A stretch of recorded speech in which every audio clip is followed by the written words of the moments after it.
Hello, guys. I don't know what's going on with this stream. Can y'all hear me okay? See my avatar okay? How we doing? The intro was being interrupted. I don't know what's happening. Let me know if y'all can hear me. Um,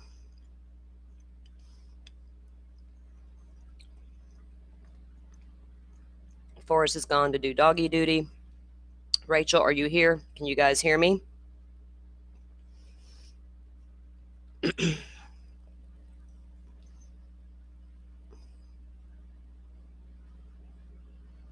Thank you, Rachel. Okay.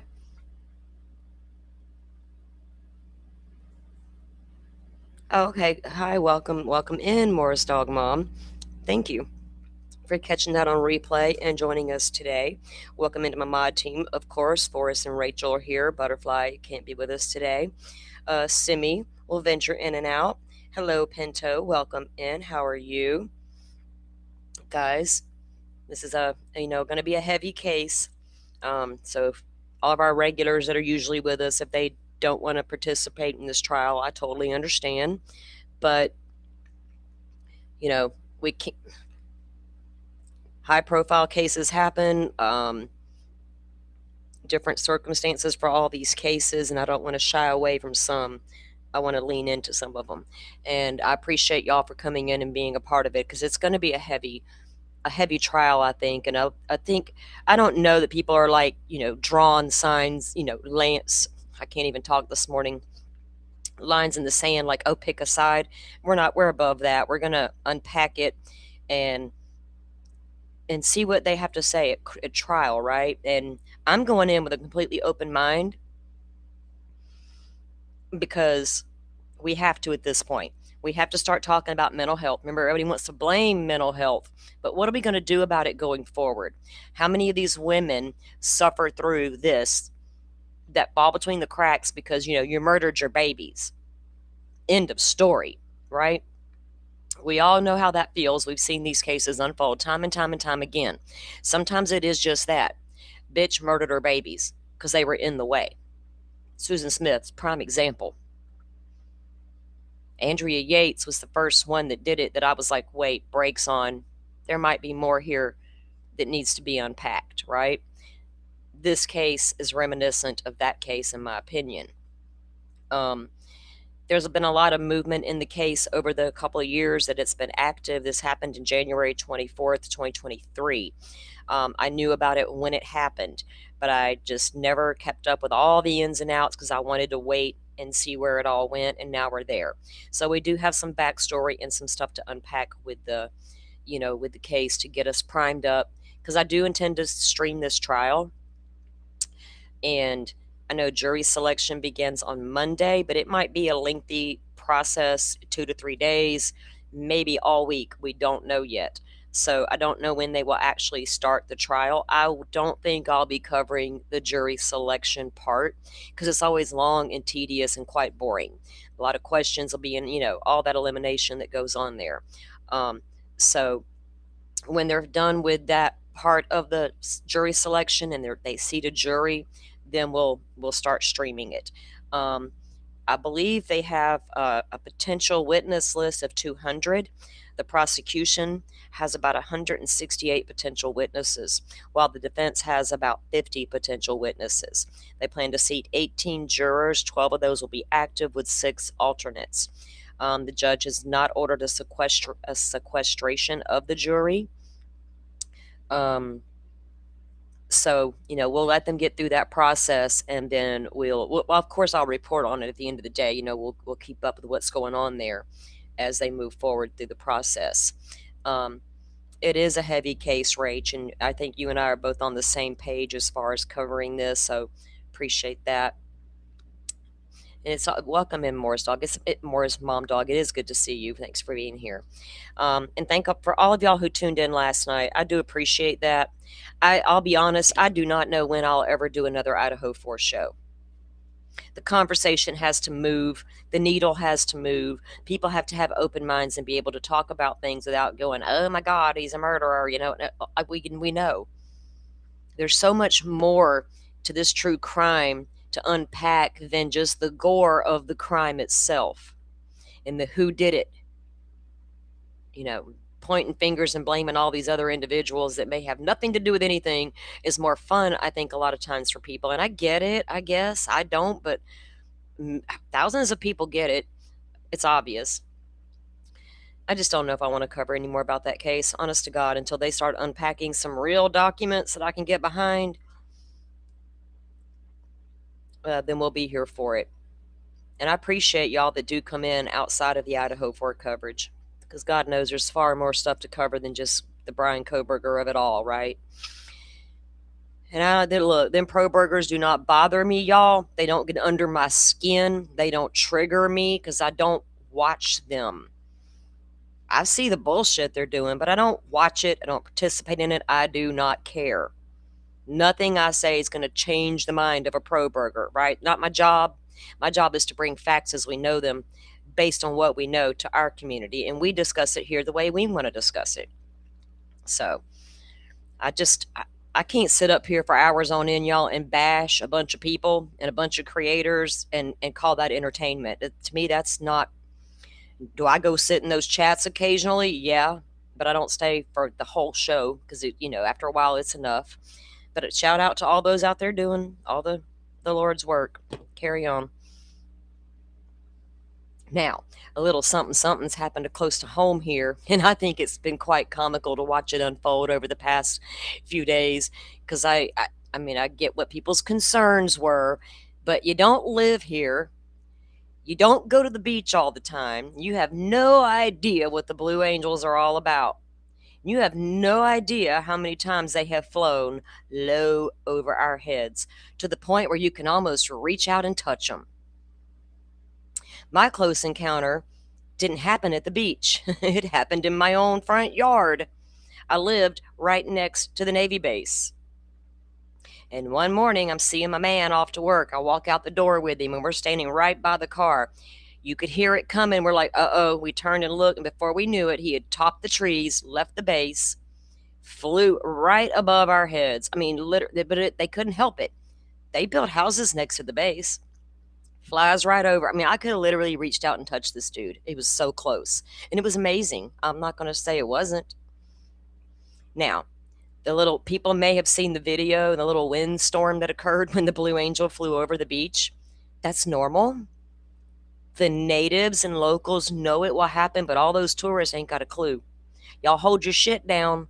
All those cute tents and stuff you take out of the beach.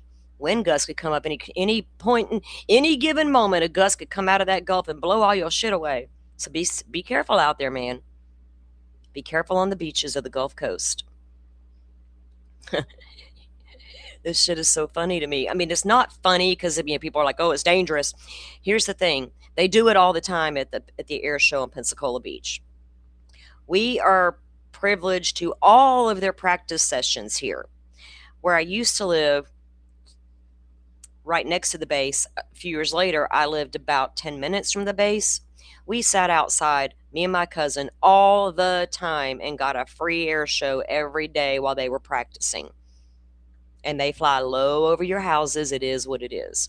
So I think people who don't know, they got to look for something to, bitch about on the internet. Oh my God.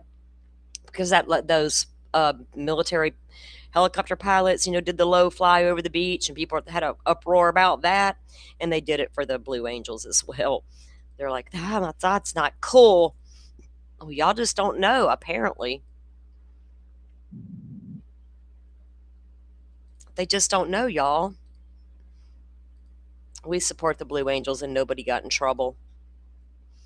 I'm not going to turn the music onto this because I'll get in trouble with the YouTubes of it all, but take it away, boys, while we talk for a moment. Take it away, boys. I have been raised around the Blue Angels my entire life. I knew 2 of the pilots when I was growing up.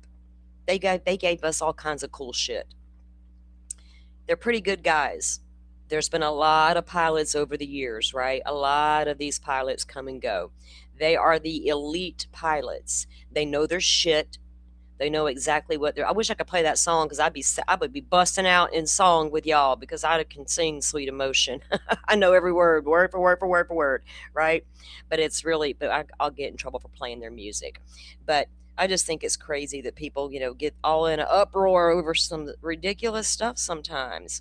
The Angels are coming in a few weeks. Enjoy. They just had their big air show at Pensacola Beach. It's a tradition around here.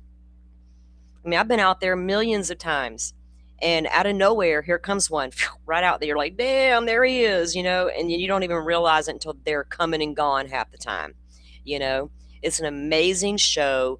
People love it. I've only been out there a couple times because it is so crowded. Getting out there, getting back, it's just a pain in the ass when I can just sit out in the front yard and watch most of it. So I don't venture out to the beach too much when they're actually happening because it gets so crowded. It is the sound of freedom to you. Yeah.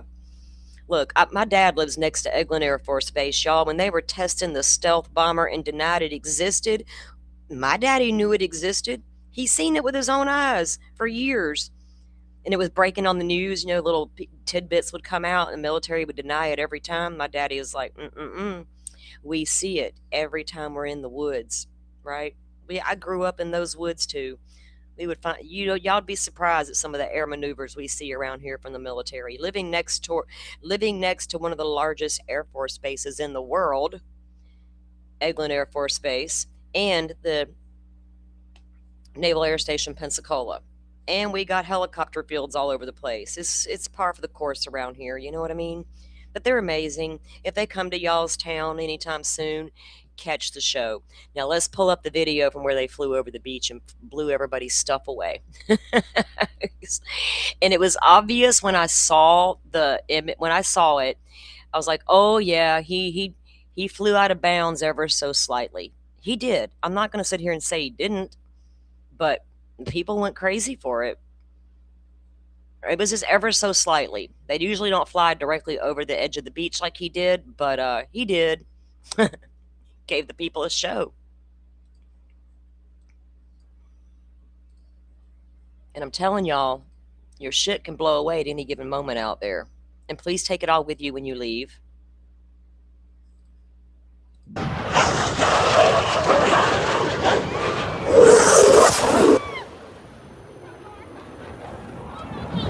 Because all your shit.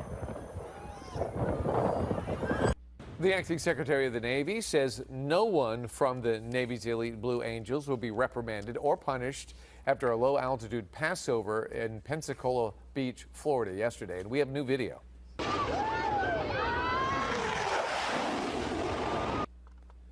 In a social media post, the Secretary wrote, "Flight debrief complete. No reprimands, no firings, no problem. That's the sound of freedom." The flyover sent... But they don't have to come over you. Like they'll fly right along the edge of the shoreline and still blow all your stuff away. They might blow you off the pier if you're not careful. I've been out on the Pensacola Beach pier and they fly out of nowhere, right? And it's amazing each and every time. So hats off to the Blue Angels. Pensacola got to make the news somehow. We ain't had no high-profile crimes happen here lately. Like that Sheila chick who texted her son to come murder your girlfriend. Outside of that, we ain't had nothing in a while. Well, we have local shit. We just don't, it's not national. Except for the two boys sitting in jail for murder right now. We're tracking that trial. Okay, let's get on with our show, guys. You usually only hear them a little far from where the practice show is. Yeah, you can definitely hear them. That you can hear that sonic coming. And it's just crazy how when they fly by, the what happens afterwards. It's just wild. I guess we're just so used to it around here that it was like, oh yeah, that's normal. Everybody else had a hard time with it. But anyway, people gonna bitch. People are gonna, make something out of stuff all the time. It is what it is. All right, guys. We had a late night last night covering that Cyray stuff. We knew it would be. But anyway, we're back at it today, and we're going to get it to covering this trial. and get us caught up as to what's happening here, okay? All right, so we went over the jury selection begins on Monday and the potential witnesses and the 18 jurors they're going to seat. Um, Interestingly enough, at one point the defense wanted to bring in some lay witnesses, and they wanted to bring in lay witness women to come in and testify about their personal experiences with postpartum psychosis or depression. And the judge has denied that. He feels like it will confuse jurors. So I guess we'll have to let the experts handle what postpartum depression is, if it applies here, right? They don't want to hear from women who actually suffered from it and can point out what they suffered with, which I can understand the defense wanting to do that, but I guess they'll have to get that kind of testimony in through the witnesses, right? The expert witnesses. The judge ruled that the jury will be able to go and visit the scene of the Duxbury home. Now, they have argued that the defense, the home has changed, the interior's changed, but the structure of the home did not change, right? The layout of the house did not change. Rooms weren't taken away, rooms weren't added. Who cares if the decor was changed? So the jury will be able to visit this home located at 47 Summer Street. What a peaceful little name, Summer Street. I could live on that street all year round.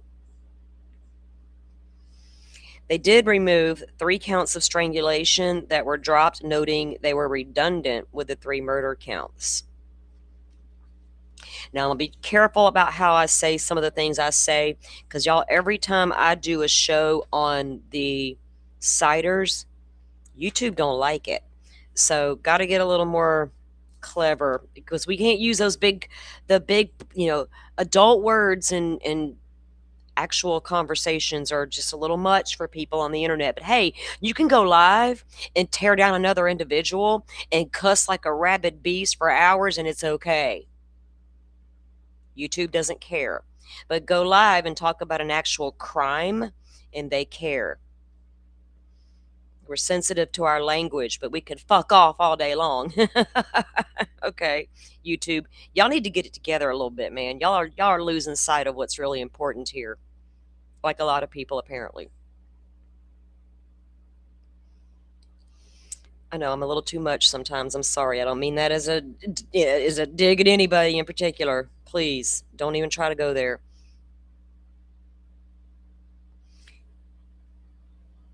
Yeah, the professionals never want to hear about actual experience, right? Shabugs, shabugs. You got highlighted on Adam's show. That cracked me up, girl. I was watching that shit. He said shabugs. I was like, wait. You talking about my girl, Adam? Don't you dare. Shout out, girl. I agree, though. They don't want to hear the actual experience. Then what would that $1,000 degree be for? Exactly. I guess they're going to try to get that type of testimony in shabugs, through the expert witnesses about what women experience instead of hearing from the actual women. Because I think people need to start listening. Because if we're going to sit here and blame everything on mental health, then by God, let's talk about the mental health. Let's bring it out there. Let's figure out what's going on. Because Alan Jackson's going to try to tell everybody, if he gets enough money, how they railroaded Nick with mental health treatment and drug abuse treatment and all the things. He's going to try, because Lord knows that little public defender ain't going to be able to do nothing. And I'm almost here for it. Bring it on, Alan Jackson. Show America what was really happening out there in Cali, leading the way of the world with their expert analysis and treating psychosis and such. They got some weird diagnoses and treatments out there from what I've heard and seen over the decades. It all seems to start out there and trickle down to everybody else. Anyway, let me go over a few more important facts, guys, and we're going to watch a couple things. Let me see what's going on here. Hold on. My sister keeps trying to reach me, and each time she does, I'm live. Hang on, let me respond.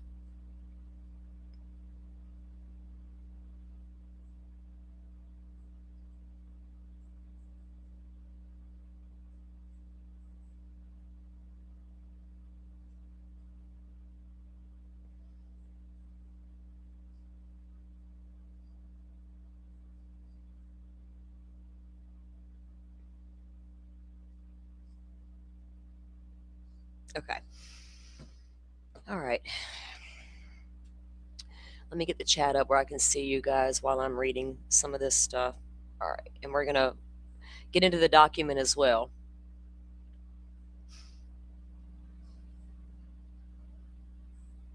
Hey, Sleepy Sweetheart, welcome in. Forrest says, I enjoyed your stream on Michael Alcatraz. Nice. I'll have to check that out. Or Alcazar. Sorry, I said Alcatraz. We have a severe treatment breakdown. Yeah, and we all have to pay in many ways. Exactly. You can't scream mental, like it's back when the gun control thing come up. Well, it's not the guns, it's the mental health. Well, then by God, what are we going to do about it? We just going to throw another excuse at the situation and just turn our heads and go away and not do nothing about it? I'm not that person. I'm a problem solver. I don't like to just accept shit. I like to problem solve. Wait, hold on, let's work smarter, not harder, right? I'm just that person. I panic and break down after the fact. In the moment, I got to be strong, level handed, and get the job done. I'll break down later. And please don't be that girl spazzing out next to me because you might accidentally get popped. Back to reality. Calm down, girl. We got to survive for a moment. We'll figure all that shit out later. We can melt down later. Let's survive right now. This case is so important to cover. There are so many broken people. That's true. And it's easy to sit here on what I've been calling surface level lately and say, oh, the bitch did it. Throw her under the jail. Yeah, that's easy to sit here and say, isn't it? Right? So let's start unpacking some of the logistics here. Okay, let me get my stuff pulled up.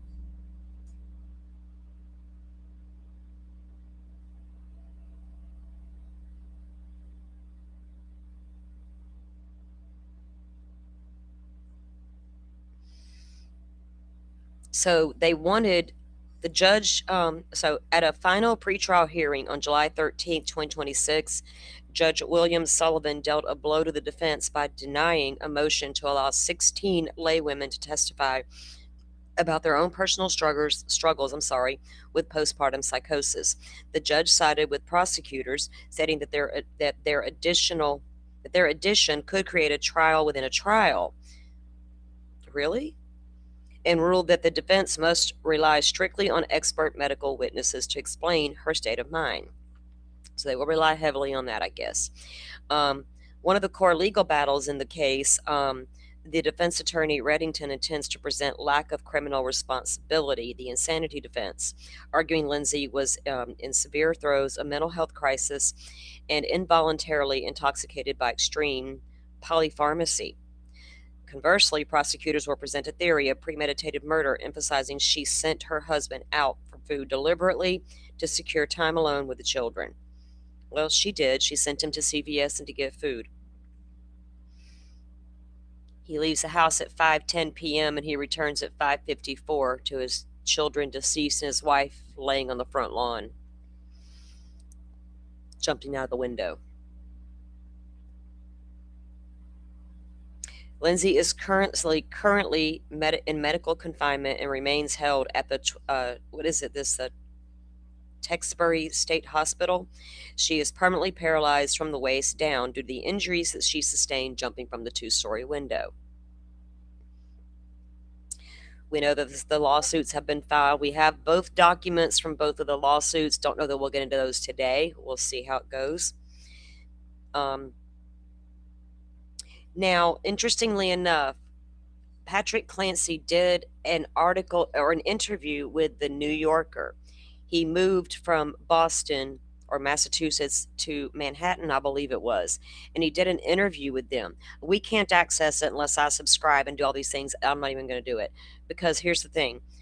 It's going to come into trial. The judge ordered that let's see, how'd it go?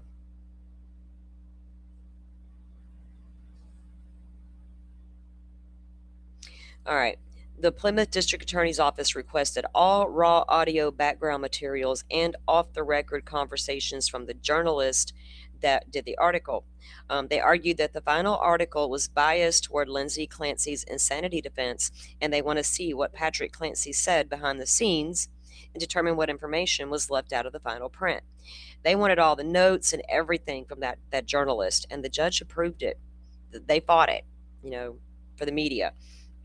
Um, they want to see it because they think that Patrick Clancy is a crucial prosecution witness, and prosecutors wanted his exact recorded words to ensure his upcoming trial testimony aligns with what he told the reporter. Now, we have seen this in other cases. They've subpoenaed whole ass Nancy Grace episodes, you know, with Brooks Houck, you know, in the original Barry Morphew stuff, there was the whole podcast. What was it? Profiling Evil. They got subpoenaed. When people come out and start talking pre-trial, that stuff matters. They don't. I don't think a lot of them think about it going into it, you know, but it does. It matters. Protecting journalism. Condé Nast and their legal team filed a motion to squash the subpoena. They argued that forcing a non party media organization to turn over raw, unedited reporting files sets an alarming precedent and amounts to the government conducting a fact check on the free press. I wonder what Andy would think about this. Shield laws. The publisher's attorneys agreed that the New York strict journalist shield laws should protect the reporter's notes. Though the judge ultimately ruled that Massachusetts law, which lacks a formal statutory press shield, applied. So in New York, I'm assuming that they have this shield law, and there are certain protections under the New York law, but it doesn't apply in the Massachusetts law.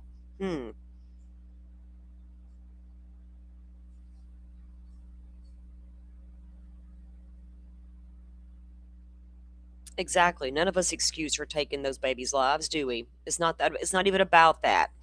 So for people to that's surface level to me, right? Oh, you're looking for excuses for her. Get out of here with your simple mind.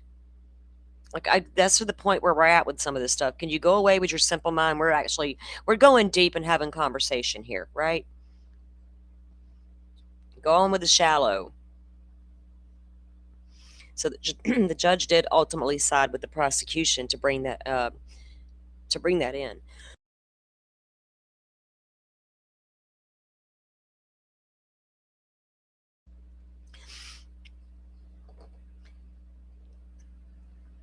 When Patrick Clancy takes the stand, the prosecution will use the raw audio and notes to cross-examine him and clarify his testimony. In spotting inconsistencies, prosecutors will compare what Patrick said on the witness stand to what he told the New Yorker reporter in private. If anything changed, it will be used. It will be. It will use. They will use it. I'm sorry, to challenge his reliability. Um, Now, there are some things that were kept in and some things out, right? The lay witnesses were out. The 911 emergency call is in. Autopsy and crime scene photos obviously are in. The physical jury walkthrough is in. Trial bifurcation is out, meaning they cannot split the trial. So that's just a little catch up there that we can get into before we play some of this stuff we're going to look at. Let's look at a news clip. I think I have, and then we'll get into a little bit of this document. You saw that this morning. Amen, Leva. Which is that? Am I pronouncing that right, Leva? If that's correct, I love the name, Leva Diana. I want all mothers to cherish their babies, and if they need help, we need to find a way to do it and help them get it. Yes, and help them get past it. Exactly. And there are some good organizations out there that try to reach out to moms. We don't know what happened over there in the cider situation, right? That's a whole other thing probably to unpack. But if they're suing her doctors for her care or lack of. We're going to get into all of that. But yes, what could have been done differently in her care? If were the doctors realizing how bad it was becoming, these antipsychotic meds they want to stick everybody on, go take this, you'll feel better, you'll be better, you'll do better. Not so fast. Sometimes they make you feel so horrible, the side effects are not worth it. Yep, Leva, like forever. I love that, Leva. Welcome in, and thanks for being here. I do like that name.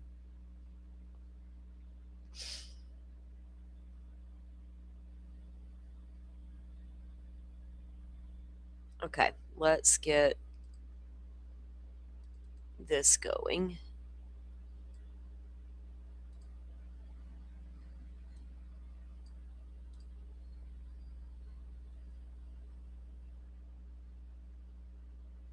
And I did start a playlist. Y'all know me, I'm the Hot Mess Express over here. But since we're going to cover the trial, I did do a playlist on the Lindsay Clancy trial. So we'll dates or anything that comes along down will go into that playlist. Okay. Oh, y'all, did y'all hear what happened on the Today Show before we get going on what we're going to see? Oh, and it appears A&E has a new documentary out on the Scott Peterson case that's kind of like got people going, what? I don't know. I haven't looked at any of it yet, or I don't even know. I don't even know what's happening there, y'all. But Craig Melvin over on the NBC Today show had a little encounter. Somebody breached the set, y'all. Breached the set of NBC where Savannah Guthrie worked, whose mother is missing, mind you, and walked right up in there and said some stuff to old Craig Melvin. Did y'all see that news? Yeah, the meds may fix one thing, but usually they cause another. And they compound with multiple meds, right? And it spins out of control. I mean, I get some people may need strong antipsychotic meds and all these other things, but when they're taking care of children while you're prescribing all these hardcore meds, you should probably factor into she still has to get up and take care of the kids. She still has to function outside of all, getting used to all this cocktail of meds we just put her on. And y'all know when they start handing out these prescriptions, you have to go back for adjustments. I have PTSD, y'all, and anxiety disorder. I lost my child. I damn near died in a hurricane within 6 months of each other. 2 back-to-back hardcore traumas. Losing my daughter was the worst. They tried to stick me on all kind of shit in the beginning. Excuse me? I'm not crazy. I'm just going through it at the moment. Some of that stuff was so, I couldn't believe what they wanted me to take just because of what I went through. And when that one doctor told me, I said, I cannot sleep. Nothing is working. I need to sleep. You'll take what I prescribed you or else. You know what I did at that moment? I pulled that bottle right out of my purse and threw it at her across her fucking desk. And I got up and left. Honey, I'll figure out my sleep my own. Thank you very much. It might take me a few years, but I'll figure it out. Don't need you. It gets to that level, y'all. And I don't think a lot of people understand it. They haven't dealt with it. They haven't been prescribed things. They don't understand what it's like to take some of those medications, right?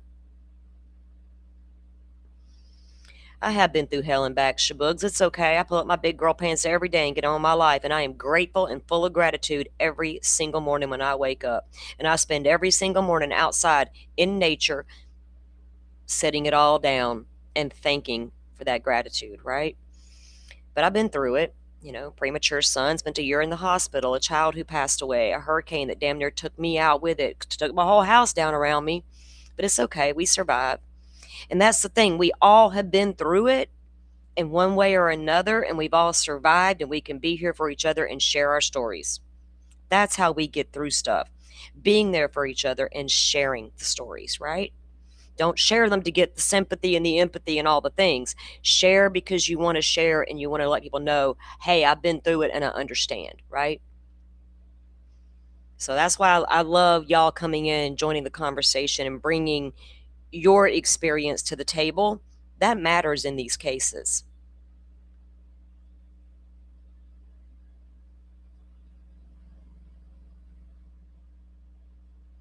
Tricia, I'm sorry. It's a lot, right? It is a lot when you go through like that. You know, losing a child is horrible enough, and you couple it with another loss or something devastating in the same time span. It can be so overwhelming. And y'all, after Hurricane Ivan destroyed my town, I had to ride around for 6 months and look at debris piles everywhere. It was incredibly depressing. But, you know, it was what it was. You know, you survive your PTSD and you try to do the best you can to get through it. That's why I stay at home a lot to myself and try to avoid the public much, because once I get out, when I get home from what I call publicing, I need a couple days downtime. the energies that I absorbed while I was out there, all the things, no matter even all the nice people I encountered. It's a lot and it can be overwhelming. When I get home, I'm going to need that downtime. Better believe it.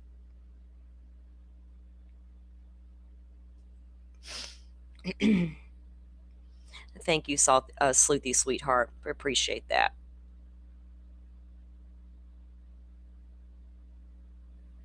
Okay. So I don't know who that dude was that busted up in the NBC Today show, y'all, but Craig's done tweeted out or Instagrammed out that he's fine.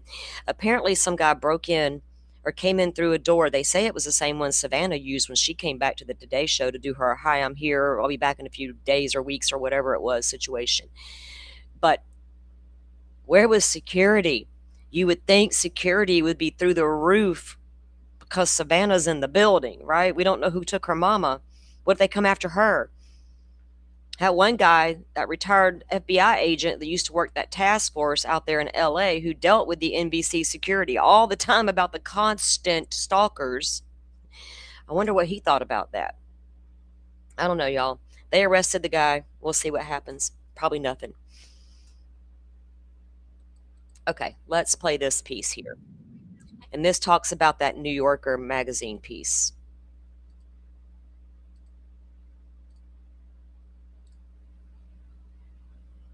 At 6, making sense of the unimaginable. A Duxbury man whose wife is charged with killing the 3 children nearly 2 years ago is sharing his side of the story. Thanks for joining us. I'm Priscilla Casper. And I'm Glenn Jones. Patrick Clancy isn't only trying to wrap his mind around what happened, but find ways to help others. Let's go back to January 2023 when Clancy found his 3 children strangled and his wife half conscious following a suicide attempt at their home in Duxbury. Now he's speaking to The New Yorker, saying in part, quote, he wasn't married to a monster. He was married to someone who got sick. With the interview, Patrick hopes to bring a renewed focus to mental health for new mothers. Our NBC 10's Mary Marcos spoke with experts about the dangers of postpartum depression, both for the moms and their children. She's joining us live in Tewksbury with more. Mary, what are you learning from that conversation? Well, Patrick Clancy goes into great detail about the symptoms Lindsay was experiencing that should have raised red flags, but that even mental health experts say can be overlooked. Patrick Clancy went to pick up dinner for his family in January of last year. When he came home, he found his wife Lindsay semi-conscious from a suicide attempt and his 3 children strangled in the basement. Patrick has since sold his Duxbury home and moved to Manhattan, revealing new details about Lindsay's struggle with mental health to The New Yorker. 1 in 7 women will experience postpartum depression. Tufts Medical Center Dr. Michelle de Blasi says postpartum depression can go unnoticed. She didn't treat Lindsay, but Lindsay's lawyer says she was diagnosed with anxiety. A lot of these women maybe have never had any sort of psychiatric issues before, and so now they're kind of embarrassed or ashamed to reach out. Lindsay tried to get help, taking more than a dozen medications over the course of 4 months. And the other thing is providers may also be missing the diagnosis. When Patrick asked if she planned it, Lindsay told him in the snap of a finger, a voice commanded her to kill the children, then herself, because it was her last chance. I think when people start hearing voices, what we call auditory hallucinations, that is very concerning. I mean, usually it's one indicator of somebody experiencing a psychotic episode of some kind. Despite her suicidal thoughts, Patrick said, we were told by doctors if she doesn't have a plan and if she's disturbed by the thoughts, then they are probably just thoughts. So the key is for people to reach out for help and for their family members or friends if they're noticing something that they were probably just thoughts. Auditory hallucinations. That's crazy. Isn't quite right, to encourage them to reach out to for help. Now, Lindsay Clancy was court-ordered to stay here at Tewksbury Hospital until November 10th. She could stay longer depending on her condition. Meantime, her lawyer did not respond to our request for comment. Live in Tewksbury, Mary Marcos, NBC 10 Boston. Almost 2 years later, the details of that story is so difficult to hear. Oh, I thought that was the one that we had with about the New Yorker. We'll get to that. What my cat is doing some freaky stuff. Hold on 1 second. She's just nosing around in a new bag I have sitting near the closet. She's like, what's in here? She is so investigating that. All right. She's the cat sleuth, y'all. She's the sleuth cat. She's like, I'm on it. Don't you worry, ma'am.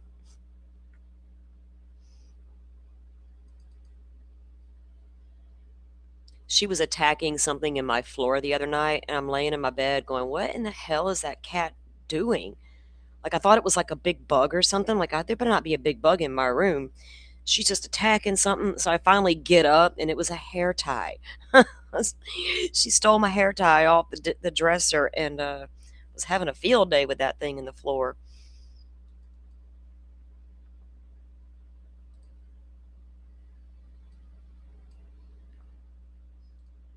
Okay, let's get the document pulled up first. Let me make sure I didn't. Okay, it must have been this one. Let's play this clip. Oh, we just did. Okay, so we have a court TV piece we can play, but let's bring up the document and get going through that because it's a lengthy document. Don't know, we're not going to read every single part of it, but we're going to touch on all the important parts of it. It's the affidavit, it's the search warrant and the affidavit for Lindsay Clancy, and we can get a lot of information out of the document. Y'all know how we love the documents around here, facts as we know them.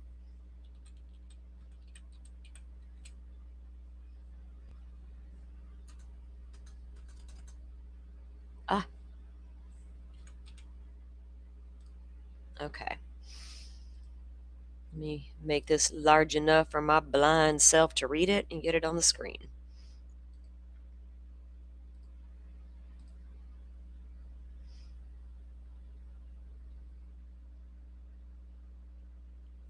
To the sheriffs of our several counties or their deputies, any state police officer or any constable or police officer or any city or town within our Commonwealth. Now, this is in Massachusetts, y'all. The Commonwealth again. I'm kind of over the Commonwealth of Massachusetts. Y'all got big issues over there. We won't even get into that today.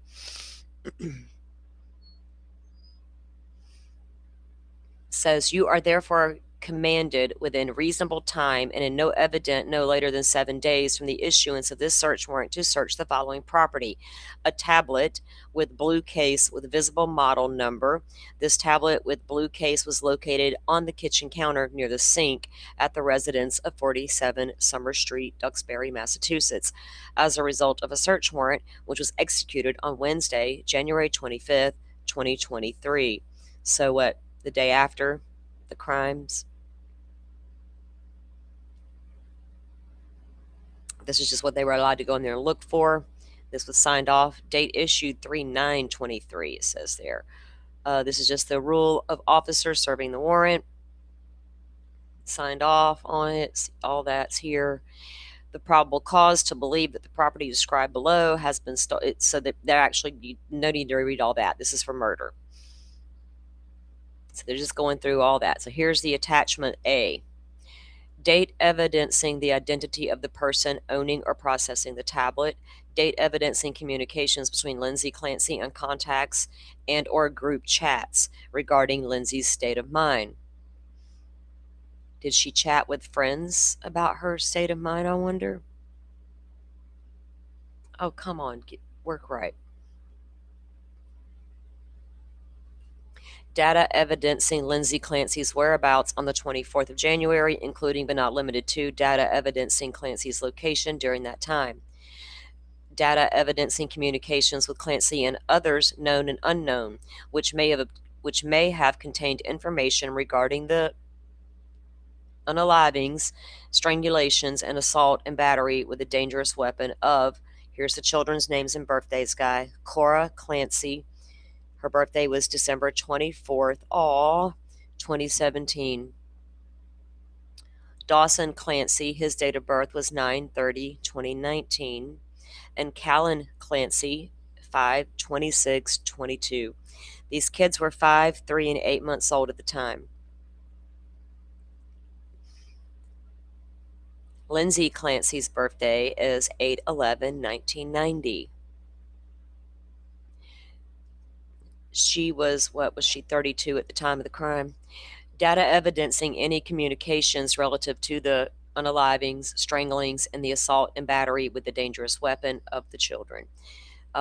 and all data relative or related to the murders and the strangulations and all the, okay. So any and all evidence related to anything on there that could possibly be brought into evidence. This data would include all communications as well as information such as phone locations, videos, photos, notes, internet searches, social media that will demonstrate that Lindsay planned her attempted suicide. God, that word's going to get me in trouble on YouTube alone. Jesus, her attempted unaliving of herself. Jesus, I hate this sometimes. Whatever. If we take a hit, we take a hit. It is what it is. I cannot sugarcoat some of this stuff or pretend I don't know big girl words. That is so annoying to me. I'm not 3 years old. Neither are y'all. Internet searches and social media that will demonstrate Lindsay Clancy planned her attempted unaliving or the murders of her children.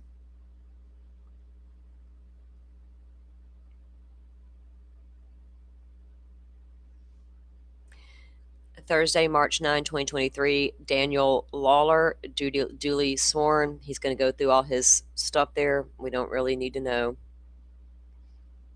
I don't even know what his work history is. He's just going in to serve a warrant. Okay. Based on the information related as a result of my investigation efforts of those and other investigators involved in this investigation, I believe that probable cause exists that Cora, Dawson, and Callan were the victims of crimes of murder, a violation of Massachusetts General Law, Chapter 265. Section 1, strangulation, a violation of Massachusetts General Law, and assault and battery with a dangerous weapon, another violation of Massachusetts law. 3 counts occurred on January 24, 2023 at 47 Summer Street in the town of Duxbury. The evidence of the crime will be located within one tablet with a blue case with a visible model number. This tablet with a blue case was located on the kitchen counter near the sink at the residence. As a result of a search warrant, which was executed on Wednesday, the 25th of January, the evidence sought is in any and all data relative to and related to the crimes, strangulation and assault and battery of the children, as well as information that may lead to Lindsay's state of mind in the form of premeditation leading up to and during the homicides in the form of internet searches. It's going to be interesting. It will be interesting to see what else on that tablet, right? What was she aware of her own being and knowing, or was she not aware because she was, having auditory hallucinations? It's going to be interesting to see all that come out and play out, and what it even means to her Lindsay's state of mind in the form of premeditation leading up to and during the homicides, okay? In the form of internet searches, websites, internet group chats, apps, in addition to chat group applications such as Facebook, Snapchat, Instagram, Kik, Discord, among others, as well as text messages or notes. Is she on Kik? The evidence would be data to include all communications as well as information such as phone location, videos, photos, notes, social media that will demonstrate Clancy planned her attempted unaliving and the murders of her children. This information would also comprise premeditation of the murder against Lindsay Clancy as consciousness of guilt.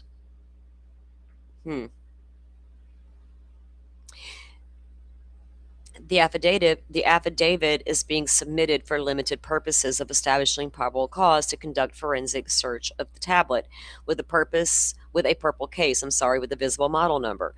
This tablet with a purple case was located on the kitchen counter. They repeat it 15 times. I have not included each and every fact known to me concerning the investigation.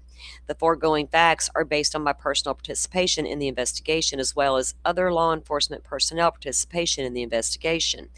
This includes but not limited to firsthand observations, interviews with participants in the events set forth this statement of probable cause, as well as conversations with other law enforcement personnel. The following facts establish probable cause for my request to the encounter or to the court for the issuance of such a warrant, authorizing the forensic search. This is an investigation history. Me putting this document up kind of reminds me of something I saw yesterday. I'm going to no longer put up documents so y'all can see me during my rant. So when I clip it, y'all can just see me, not a document. I was like, what did I just hear? Tell me without telling me. Okay. Sorry, my mind just went there, y'all. I couldn't help it. That thought popped into my head all of a sudden. Can't unsee it now or unhear it. Wish I hadn't have noticed it or been in during that when that was said, because it just made you look. Clancy was in the basement. Oh, let's go back up to this one. Investigation history. Okay. On Tuesday the 24th at approximately 1811 hours, Duxbury police dispatched radioed all cruisers to respond to 47 Summer Street in the town of Duxbury for an attempted unaliving where the wife, who was positively identified as Lindsay Clancy, had cut her wrist and neck and jumped out the window from the second floor. Duxbury police responded to 47 Summer Street and located Miss Clancy on the ground on the left side of the house. Located with Miss Clancy was her husband and the 911 caller, Patrick Clancy. As Duxbury police officers were assessing Ms. Clancy, Mr. Clancy entered the home to check on his children. Did he not go in the house when he first got there and just found Lindsay and just called 911 and stayed right with her till cops got there, not realizing she had harmed the kids in the house, just thought she harmed herself? Oh, man. Mr. Clancy was in the basement and something was wrong because the children would not wake up. He found them all in the basement. Duxbury officers, remember guys, he left that house at 5:10 p.m. He gets back at 5:54 and they're gone. When they were fine when he left the house at 5:10. Duxbury officers then heard extremely loud yelling and entered the home, responding to the basement. In the basement, Duxbury police officers located Mr. Clancy and the family's 3 children, 5-year-old, 3-year-old, and an 8-month-old infant. The 3 children were positively identified as Cora, Dawson, and Callan. Are located in different areas of the basement on the floor. Viewer discretion advised, rolling across the bottom of the ticker there, y'all, scrolling across. Clancy was transported by EMS to South Shore Hospital in Weymouth. Callan was med-flighted to Children's Hospital in Boston. He's a little 8-month-old. Duxbury police then secured the residence of 47 Summer Street. So Callan was the only one still that had vital signs when they arrived.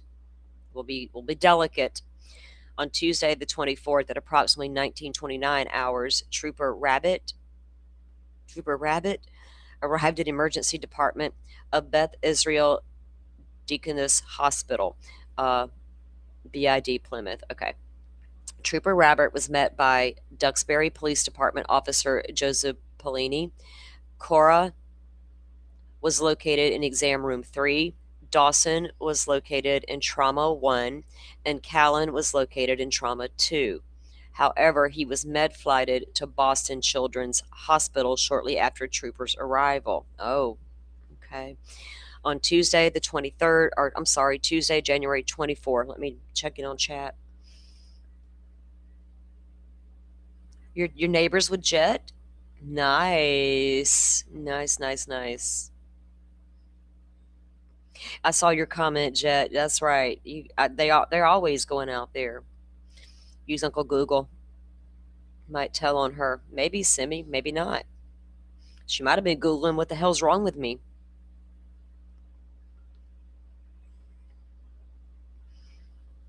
We don't know.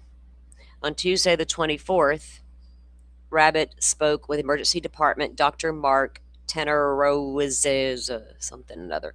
Dr. T, we're going to call him that, stated that he tended to Dawson upon his arrival at the emergency department, and upon arrival, Dawson was in cardiac arrest. Y'all, she used an exercise band to strangle them.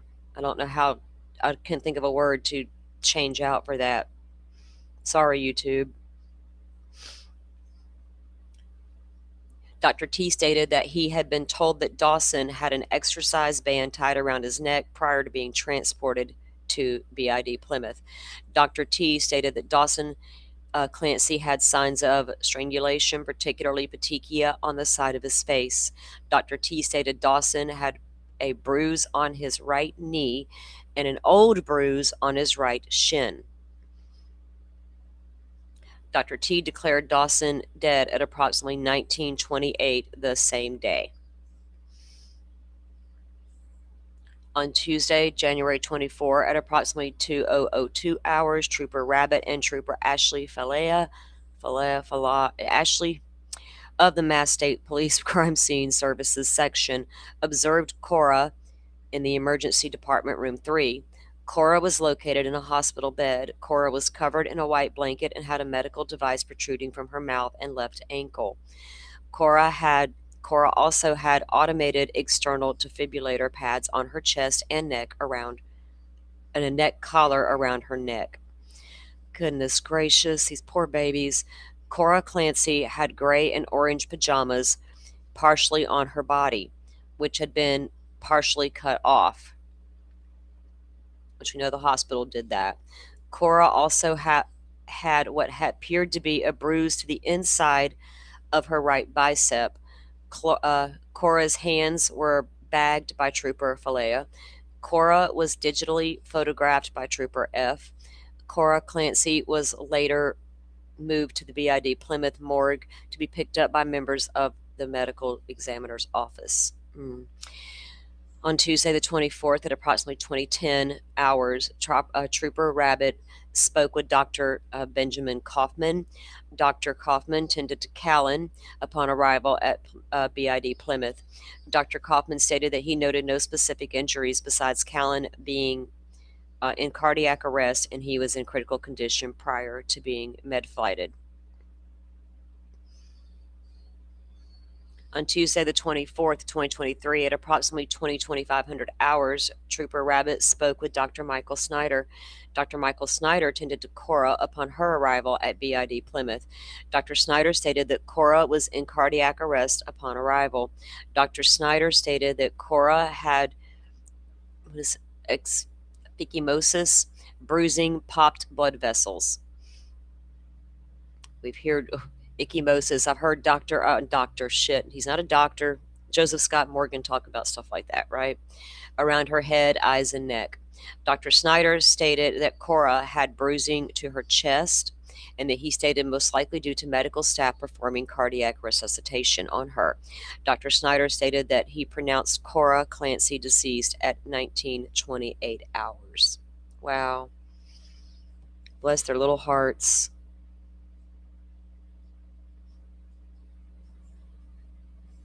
Leva, we're glad you dropped in. You've been lurking. Well, we are glad you're finally coming in and being a part of the conversation here. We are happy to have you. On Tuesday, the 24th, at approximately 20:31, Lieutenant Lance Mello, Trooper Rabbit, and Trooper F observed Dawson in Trauma 1. Dawson was located on a hospital bed. Dawson was located beneath a white blanket with a green hospital Johnny draped across his midsection. Dawson had medical devices on his chest, leg, and AED pads on his chest and back, and tubes protruding from his mouth. Dawson's hands were bagged by Lieutenant Mello and Trooper F. Dawson Clancy was digitally photographed by Trooper F. Dawson was later moved to BID Plymouth morgue to be picked up by the medical examiner's office.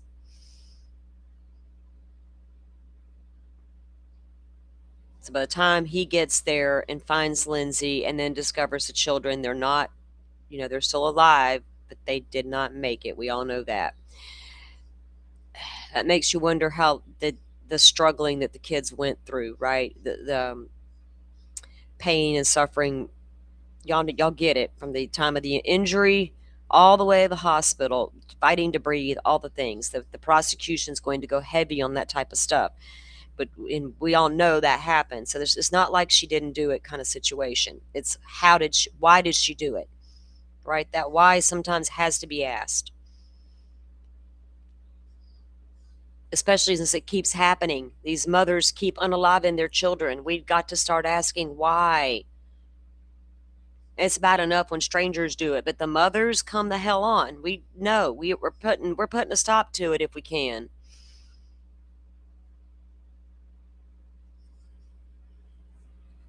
On Tuesday the 24th, Trooper Joshua McKelligan of Plymouth County State Police Detective Unit interviewed Duxbury Police Officer Brian Josephine at the Duxbury Police Station. Officer Josephine stated he works as a school resource officer during the day and was on an overtime shift from 1,600 to 200 hours. 2,000 hours. Officer Josephine stated at approximately 1811 hours, he received a radio dispatch stating all cruisers respond to 47 Summer Street for a female that possibly attempted unaliving and had lacerations to her wrist and neck, and jumped out of the second floor window. Officer Josephine stated he arrived at the front of the home or the house at the same time as Duxbury Officer Hall. Officer Josephine stated that he arrived, he noticed two vehicles in the driveway before he went to the right of the home, and Officer Hall went to the left, trying to go into the rear of the home. Officer Josephine stated Officer Hall called him to the left of the home, and when he got there, he located Ms. Clancy on her back with blood in her mouth. Now, y'all, she is paralyzed from the waist down from that jump, and she spends a long time in the hospital. I think the first time she came into court was a few months back in her wheelchair. All before that, she was allowed to show up like Zoom or whatever. And I think during her first early hearings, she was still in the hospital. They have her in the hospital bed on the Zoom. Officer Josephine stated he arrived at the front of the house at the same time. Okay, we're down here. Officer Josephine stated he was going to the left side of the home, where Clancy was on the left side of the home as he walked past him and entered the home. Officer Josephine stated he was assessing Ms. Clancy. Duxbury Police Dispatch radioed something about the home's basement.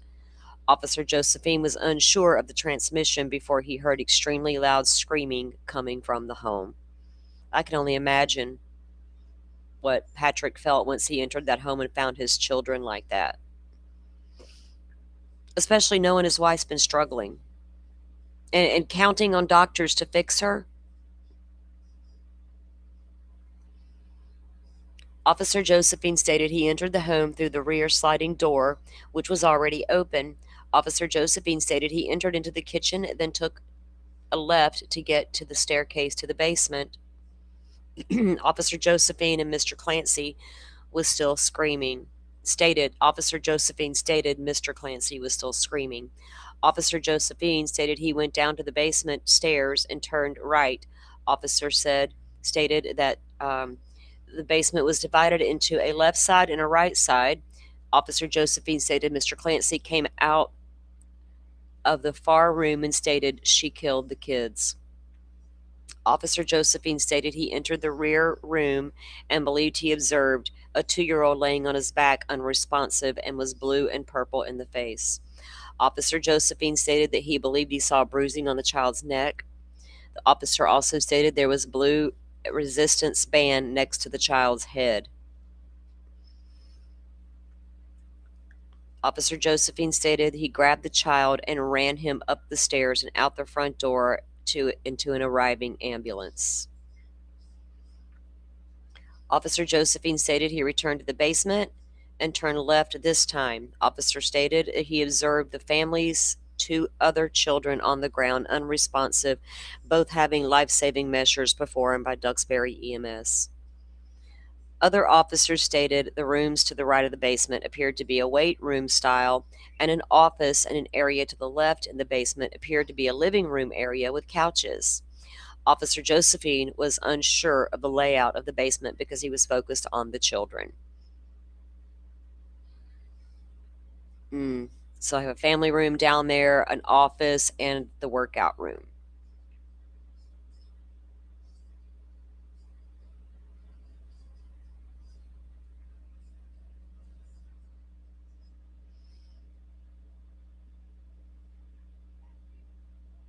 Yes, Jet.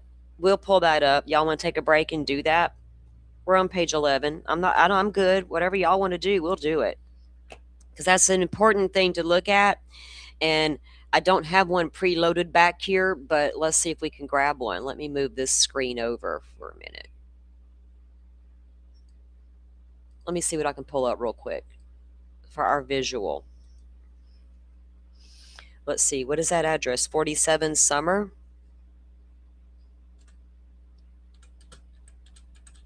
We unpack these cases together, guys. Y'all think of something I haven't? Let me know. We're here for it. All right. I got some images off of was it Zillow? Hold on. Let me make sure we got what we need here. Yeah, I think this will work. Oh, okay. Let me pull the screen up and then we can share. I got to take this one down, but I'll pull it back up. Page 11.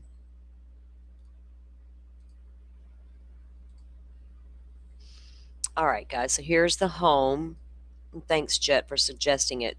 This one here, let's see if we can get, well, so the second story windows will be up here, but on the other side of the house, right? Because this side's with the garage. We'll try to pull up more.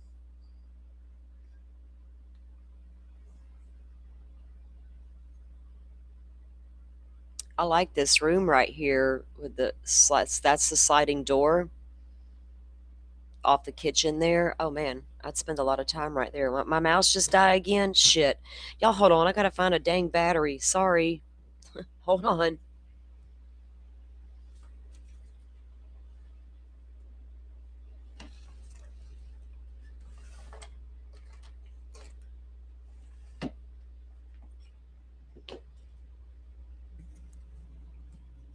I know my grandson robbed me of batteries the other day. I think he left me duds. I think I need to get some new ones. Is this one working? Yeah, okay. We got some juice. That happened one time and I couldn't even shut my stream down. I couldn't do shit. My mouse broke actually. Okay.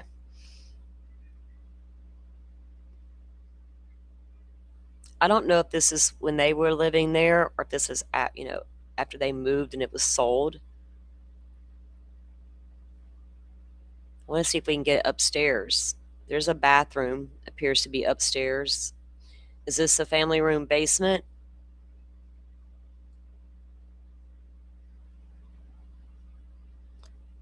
We'll get I'll pull up some more of the outside of the house too. Okay, what do we got here? This is the back of the home. Second level windows up there on the across the back. There was the left side of the house, right? So it's the other side where she jumped out of the window. So the kids are in the basement and she goes up the stairs all the way to the top, right?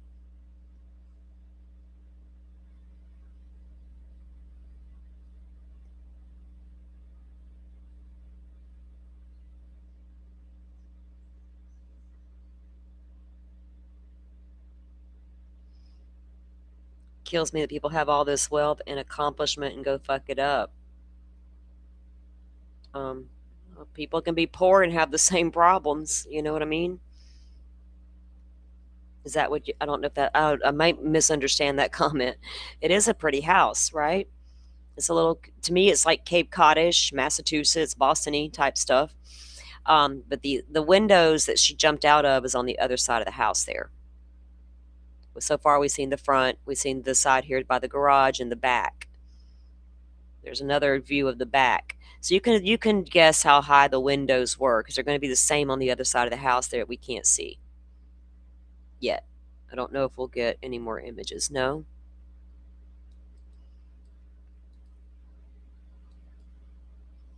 So depending on how she landed, she's already distraught, whatever, her state of mind.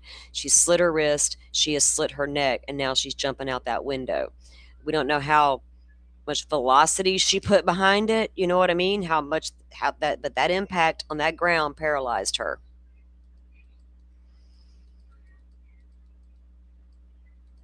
And the jury will be visiting this, y'all, so that'll be part of the trial as well. Because they can,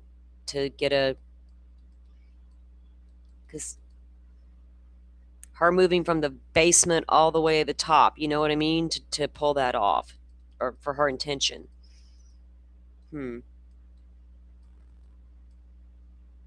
It's a very pretty home inside. I'd probably sit right there and look out the windows all day long when the weather didn't cooperate for me to go outside. Because I got to have light. I got to see outside at all times. I don't like feeling closed in and all the things. That's gross to me. So yeah, y'all get a gist of how high they were. I wish we could get to the left side. Maybe I can pull up another photo of that. Let me look.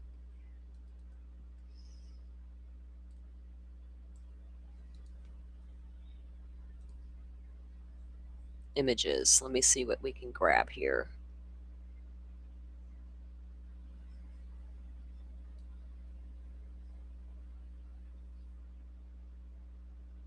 I was trying to get an image of the left side of the home where she actually jumped. I'm not trying to look at that house in Canton. Jesus, get out of here. Seen enough of that house.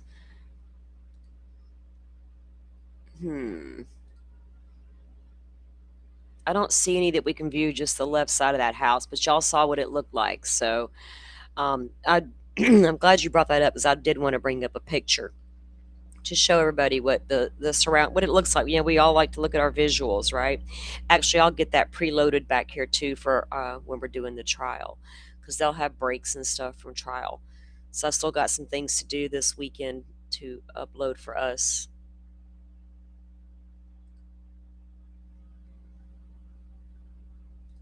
Okay. Wait. That's not what I needed. I hit the wrong thing.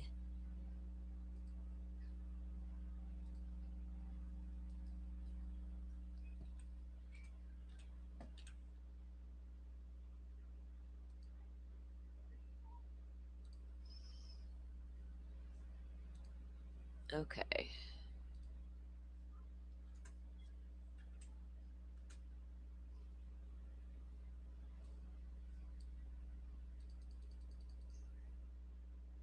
All right, let me get the document back up.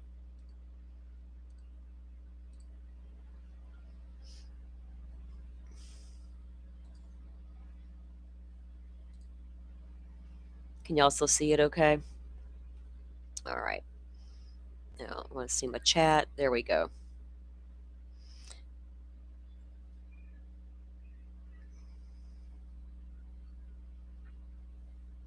I just saw a comment on Restream that I didn't notice before. I'm just scrolling back through to see if I understand that correct. Let me go. Let me look for a second. It was older comments, so it may not even be relevant at the moment. Okay, we're going to carry on. All right. I think it was something about NBC. If somebody had a question about that and I missed it, you can ask it again.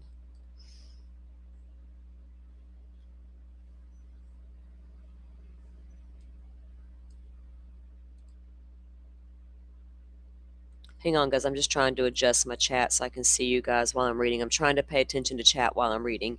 Y'all know I get distracted when I'm reading. All right, get these batteries over here out of my way. All right, on Tuesday the 24th, 2023, at approximately 2023 hours, Trooper McKelligan interviewed Duxbury Police Officer Stephen Hall at the Duxbury Police Station. Officer Hall stated he was working his scheduled shift from 1600 to 0000 hours.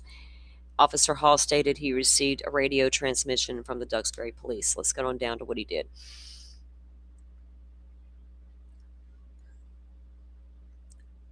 Officer stated he arrived at 47 Summer Street at the same time as Josephine. Hall stated that when he was approaching the house, he heard someone say, "Over here, over here." Officer Hall stated that he ran to the left side of the house and saw Mr. Clancy, standing by Ms. Clancy, who was laying on the ground. Officer Hall stated Clancy was laying on her back with her head towards the house. So when she lands, her head's facing the house, and had lacerations to her wrist and neck. Officer Hall stated the lacerations were not currently bleeding. So superficial wound didn't have what it, because that's a hard thing to do to yourself for some people, and thought would jump out the windows better. I wonder, because they weren't bleeding. Were they not that deep, that bad? I mean, you know what I'm saying? That's what it sounds like.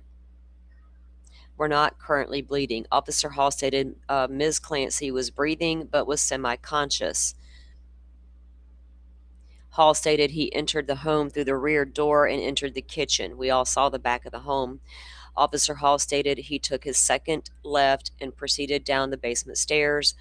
Officer Hall stated he turned right and saw the husband coming out of the rear room, stating, oh my God, and was breathing heavily. Officer Hall stated he went into the back room and located what he believed was the oldest child. That poor man. I just can't imagine, y'all. Let me start scrolling down because it's getting repetitive reading the same officer just giving their statements on what they saw. On January 24th, Patrick Clancy was identified as the spouse of Lindsay Clancy and the father of Cora, Dawson, and Callan. The interview was audio recorded, and the following is meant to be a summary of the interview and not be taken as verbatim. Patrick Clancy stated that he has been married to his wife Lindsay for 6 years, and they have 3 children. Patrick stated that at the end of September 22, Lindsay Clancy stated she was beginning to get anxious prior to her return to work at Massachusetts General Hospital as a labor and delivery nurse. Society put pressure on a whole bunch of mamas decades ago, screaming from the rooftops, you can do it all. And they fell for it, hook, line, and sinker. To the point now women are afraid to say, I want to stay home and raise my babies. Because then you might not be seen as nothing more than a housewife, and you get your lazy ass up and go to work too. Sorry, I feel some type of way about all this. I made a conscious decision when I had littles. I did not work. I stayed home. I did not return to the workforce until my youngest started kindergarten. And I worked part-time and got home by the time they did in the afternoons. Because in the big scheme of things, they're all that mattered to me. I just needed to put some food on the table, clothes on the backs, and pay the bills for shelter. And go have a little fun every now and then. Material things were not my goal, right? And we became a land of consumption during the late 80s and 90s. We became a land of all you women, you can do it all. And if you can't, you're not doing it right, sweetheart. You're just not doing it right, baby girl. Put a lot of pressure on a lot of women. And I promise you, I lived through it. If you weren't working, a working mom, you were nothing. I didn't feel that way. I was fine with suffering a little bit until these babies got big enough for me to go to work. They're mine to raise. I literally chose that path. And I understand people have no choice so many times, right? Been there, done that. I've been a single mom too. Plenty of times I had to work. I took that boy to work with me a couple times. So I do get it. But society needs to putting pressure on people without being honest about the real conversation and the fallout. And how much you paying for those kids to be babysat while you at work. Is it really working out in the end? By the time you pay for that babysitter and all that gas back and forth to work and all the extras you need while you're at work, including your lunch and your coffees, are you really making any money? See, there's a lot of questions people have to ask themselves that weren't being asked back when all this, go to work, mamas, y'all can do it, we can conquer the world bullshit. And now we got a whole bunch of kids, 30-somethings, claiming our mamas didn't raise us good enough. Why? Because they was at work all the time? Feel like you missed out on something? And daddies, get your shit together and support your families so mamas can raise the babies. It's as simple as that if we're going to do it that way, right? 50-50 at America. I'm sorry, y'all. I just feel some type of way about social acceptance in this weird world we live in sometimes. Everybody's path is different. If you want to stay home with your babies and raise them, hats off to you. You are just as important as that CEO paying for a nanny while she's sitting in her office. You're just as fucking important. Don't let anybody ever tell you you're not. End rant. End rant. I didn't need to remove this document and put my face up there so I can clip it for later. That's not natural and that ain't how it works. Jesus Christ, I've seen it all lately.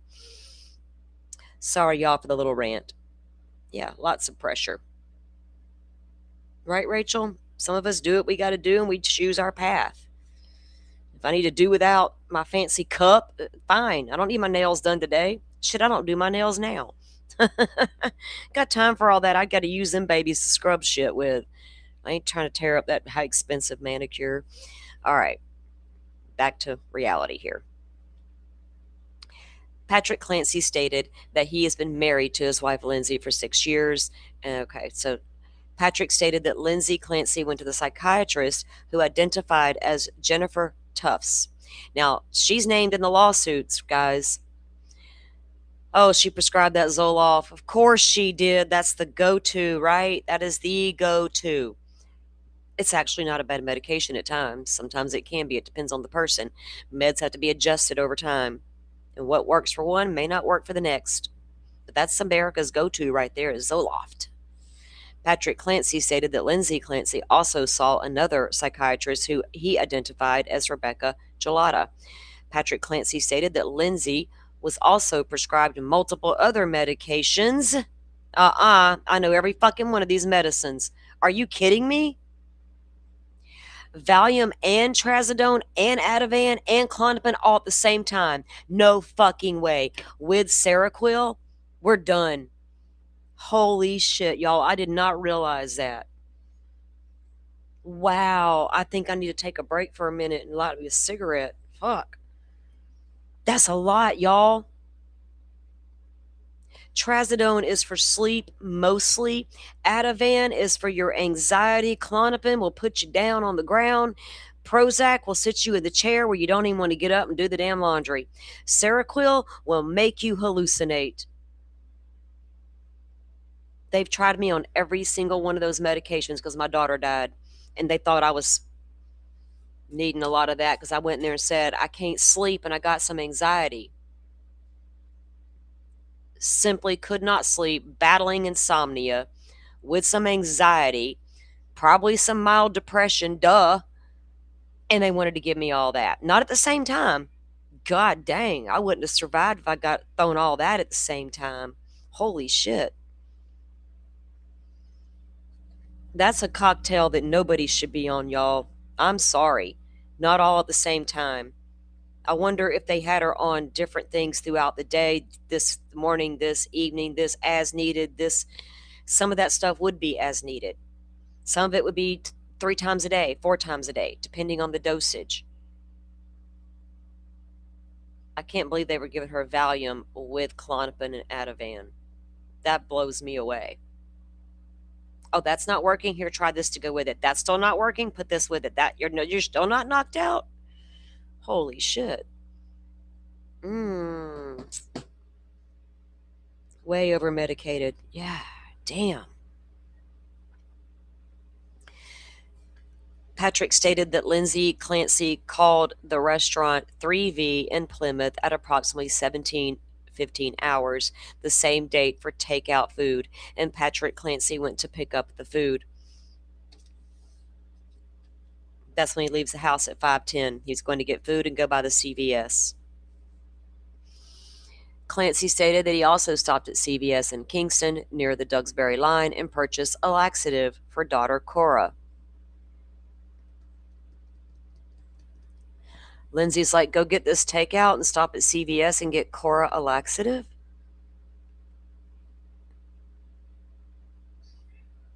Huh, that's odd. And then from the time he's gone, she does all that? Okay. Patrick stated that he went upstairs to his bedroom and his bedroom door was locked. Patrick stated he arrived back home at the residence and he noticed the whole house was quiet. Patrick stated that he went upstairs to his bedroom and his bedroom door was locked. She jumped out their bedroom window, y'all. Patrick Clancy stated that after he got into his bedroom, he saw blood and the window open, so he then ran downstairs and outside and located Lindsay on the ground. Patrick stated that when he located Lindsay on the ground outside, it appeared that she had slit her wrist and possibly her neck, and he stated that he called 911. Patrick stated that the police then arrived at the residence. He stated he went to the basement where he located the children. Patrick stated that he was home all day with the exception of when he left to go to the 3V and the CVS. I wonder what her state of mind was like that whole day leading up to the event. Patrick stated that Lindsay stated that she had been having suicidal thoughts as well as thoughts of hurting the children. Oh, shit, what?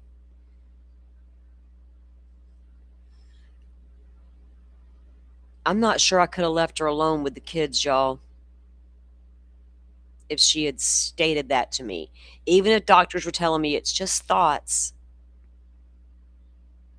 Damn. I'm not judging him for what he did, right? Leaving the house to go get the food and all. I'm not. But if you were aware of that, for me, I don't know that I could have trusted it. You know what I mean? Especially if I know you're on this cocktail of medication. Let's see what he says. He clarified that she had communicated that she was feeling this way at the end of December. And she did this in January. So at the end of December, she was letting them know, I've got these thoughts. That's a call for help. Most women won't even say that much.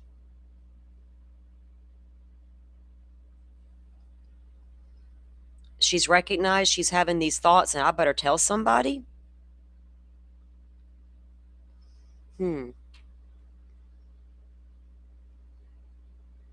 He clarified that was communicated. She was feeling that way at the end of December. Patrick stated that Lindsay had reached out to her psychiatrist, Jennifer Tufts. Patrick Clancy stated that Lindsay had self-admitted herself to McLean Hospital from January 1 through the 5th.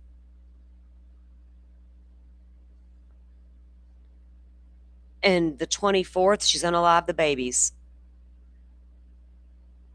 Self-admitted herself to the hospital. And they let her out. Damn. Yeah, it's time to question these mental health facilities and doctors and psychologists. Where are y'all getting them licenses at? We probably should look at it. Is it an online course? Did you get it overseas? Did you make it up on a website?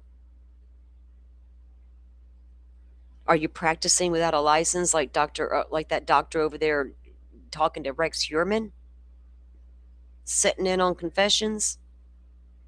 Or are we Dr. Walla type doctors? What are we doing here? Calling y'all out right here and right now. It's on. I've been wanting to go down that road for quite a while. If y'all know, don't y'all? Give me a reason. Here we are. Here we are. So she self-admits herself to McLean Hospital from January 1 through the 5th. Patrick stated that he and Lindsay Clancy had an amazing marriage and got along great. He further stated they tell each other they love each other 10 times a day. At the end of the interview, Clancy consented to have his face, clothing, and hands digitally photographed for Trooper Ashley. Trooper Andrew C. was able to review Apple Maps and calculate the travel times for Mr. Clancy's travel. Trooper C. stated it takes approximately 3 minutes to travel from 47 Summer Street to the CVS.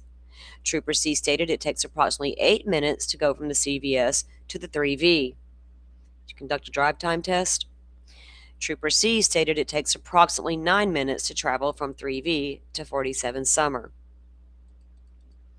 On Tuesday, the 24th, 2023, at approximately 21:09 hours, the Duxbury Police Lieutenant Lewis Chubb and Trooper Andrew C. visited the 3V located at 10 Cordage Park Circle, Suite 253, to retrieve the video. During the course of the investigation, investigators learned Patrick, redacted date of birth, entered 3V to pick up the food and leaving the house after leaving the house on the evening of the 24th. Lieutenant Chubb and Trooper C spoke with Michael V., who is a manager of the 3V, and Mr. V provided us with access to the surveillance video system. They had to make sure Patrick's story checked out, right? That I wasn't home, I left, went here and here.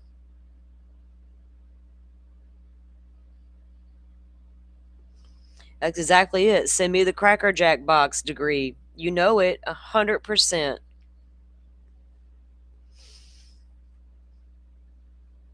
I used to love Cracker Jacks when I was a little kid. My granny used to buy them for me all the time. Makes me kind of want to go buy some. Got to get trial groceries.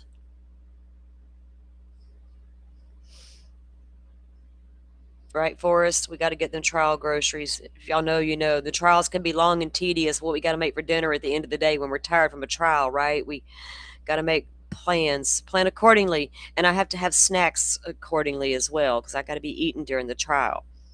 I can't just sit here and not eat all day. Not good for me. I was a hungry girl. And I cannot afford to miss meals. I'm tiny. It takes all I can do to keep it on me, so I got to eat. The video shows Patrick entering the 3V through the front door at 17:54.14 hours. Patrick Clancy glances at the takeout table, then waits in line behind a couple for a brief moment. While waiting, he looks at his cellular telephone. After the couple leaves, he approaches the hostess desk to pick up his order. He pays for his order at 17:55. Mr. V informed us that the hostess was, we're not going to donate, Sweeney, no need to say her name. Patrick Clancy paid with an American Express card. Mr. V printed a copy of the receipt for us. The receipt showed the order of 2 items was placed at 17:10 hours. Mr. V was able to show us the video, but stated he would need to contact an outside vendor to obtain a copy of the video. Mr. V said he would have the video emailed to Trooper C. On Tuesday, the 24th, at approximately 21:40, Sergeant Mike F. and Trooper Andrew C. visited the CVS at 189 Summer Street.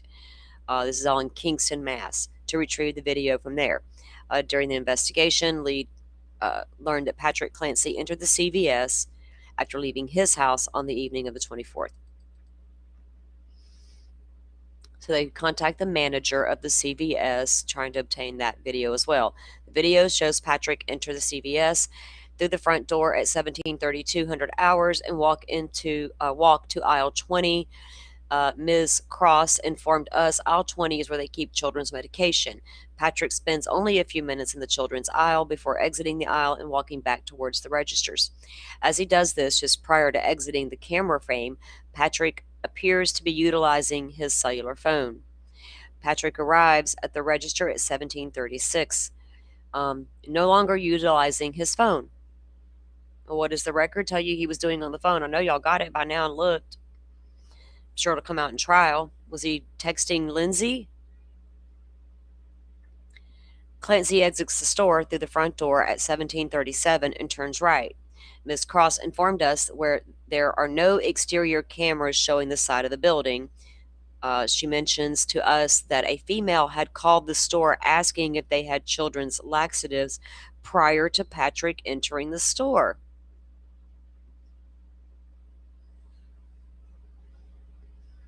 if she's premeditating, is that just an excuse to get him out of the house? Because you got to go to premeditation, right? Because they're going to be. That's what the prosecution's saying. This is a premeditated murders. The surveillance video was downloaded to the USB flash drive and will be entered into the Plymouth State Police Detective Evidence Room standard. On Tuesday the 24th at approximately 22:50 hours, while the Duxbury Police Department trooper Corey Mello conducted a recorded interview of Kyle Carney with the Duxbury Police Detective. Carney stated that he met Pat in college and they have been friends for approximately 10 years. He states they speak just about every day, and he actually spoke with Pat earlier this morning in a group text. Maybe Patrick was talking to his buddy in the store. I may have to shut my door. My grandbaby's coming alive out there with his little friends playing games. With Duxbury Police, he was up as late as I was last night, guys. He's like, he was so tired at 2 o'clock this morning. He's like, I can't believe I'm still awake. I was like, me either, but we're going to bed now, okay? Good night. So he slept in this morning. This crime is so premeditated, hard to get an insanity plea. You think so? You think it's that cut and dry? I'm not sure what he did for a living. I couldn't tell you.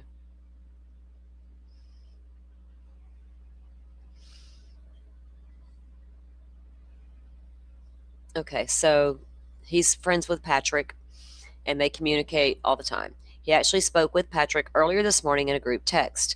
Mr. Carney stated that the group text was with other friends and primarily discussed work. Carney informed me that Pat Clancy currently works for Microsoft, there you go, while he works in the financial sector. Pat currently works for Microsoft while he works in the financial sector. Carney stated that he spoke to Pat earlier in the day and he seemed to be his normal self. Carney informed me that on Sunday, the 22nd of January, Pat Clancy, along with Lindsay and the 2 older children, had visited their house for dinner. While there, Lindsay seemed fairly normal, mostly quiet, while on her phone and keeping to herself. He was actually surprised she was there due to Pat's statements about her mental health, and he didn't know she was coming that night. He stated that overall, everything seemed perfectly normal, and that this was the first time that he had seen Lindsay in a couple of months. That's just on the 22nd. When asked why they had not seen Lindsay for such an extended period of time, Carney stated that Lindsay was having medical issues. Trooper Mello then asked him to expand on these medical issues, and he stated that Pat told him that Lindsay was about to go back to work and was having anxiety. She was prescribed medications, which were, in Pat's opinion, not working. I wonder if she was working prior to the birth of the 8-month-old, and after the 8-month-old was going back to work after his birth. I don't know that she worked. I'm assuming she probably did. If she was a labor and delivery nurse. Is that correct? And didn't we read that?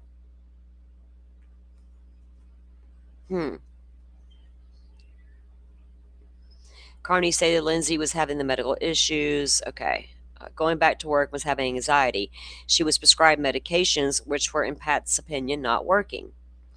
Pat went on to tell him that Lindsay was prescribed more medications and thought she was now addicted to the benzodiazepines. They'll get you quickly if you're not careful. Never got me. I wouldn't know none of that stuff. I knew better going into it. I honestly did, because I've seen people get addicted to those medications. It terrified me to even take them. But at the time, I knew I needed something, right? Especially for the anxiety. The Ativan works really good. Ativan, to me, that I don't give medical advice. I'm just telling you what my experience was. I could take that medication and not feel like I took a medication, right? But the anxiety, that on edge for no reason, would not be there any longer. Those other medications, you take them and in 20 minutes, you absolutely know you've took something. That's the difference in Ativan. For me, anyway. and mine were only as needed. I did not want to live on those things. In fact, when I felt like I could do fine without them, I needed to see if I could. I did just that, and I haven't looked back. Should always be a temporary thing, right? But she got addicted. They were throwing a lot at her. 4 times a day, baby, you need it. Within weeks, you're addicted to the benzodiazepines now. Can't even get out of bed unless you take one, probably. I know women who've been down that road, y'all. I wouldn't speak on it if I hadn't seen it with my own eyes. Pat also told Carney that Lindsay was having issues with her medication. One time they put me on Prozac, and I swear I went back to the doctor. I said, "You cannot have me on this medication." He said, "Why? You need to take it." I said, "No, there's got to be something different." I said, I have a 3-year-old. At the time, this was 4 years after my daughter had passed. I had a 3-year-old. I don't want to get up out of this chair and even do the laundry, and that's not me. I'm not a lazy person. I like to be doing my house. My house has got to be clean, and it's driving me insane that I don't care. My house ain't clean. He's like, "What?" And I'm like, "Yeah, you heard me. I cannot sit in that chair all day. I can't take this Prozac." And that's how it affected me, right? It may not affect another person the same way. You've seen it too, Rach. Yeah, benzos can be very dangerous, especially when they're mixed with the other meds. Psychotic episodes can last for weeks. They certainly can. They certainly can. And somebody may appear to be just fine and normal to you, but on the inside, they're totally not, right? They can mask it very well a lot of times. Women have been told for centuries to mask it. Have we not? Let's be honest. Look back on history alone. We're told to mask that shit, or you're just batshit crazy, girl. Hysterical women, Google it. They used to call it that way, way, way, way back in the day. If a woman was a little off, oh, she's a hysterical woman. Okay.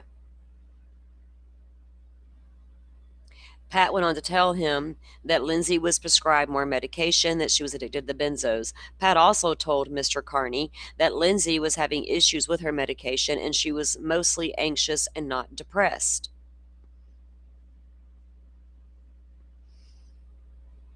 Yeah, try telling the doctors, "I'm not depressed, dude. I'm a happy-go-lucky individual. I promise you, I'm not sitting at home in the dark, depressed and sad. That's not who I am. I just got a ton of anxiety."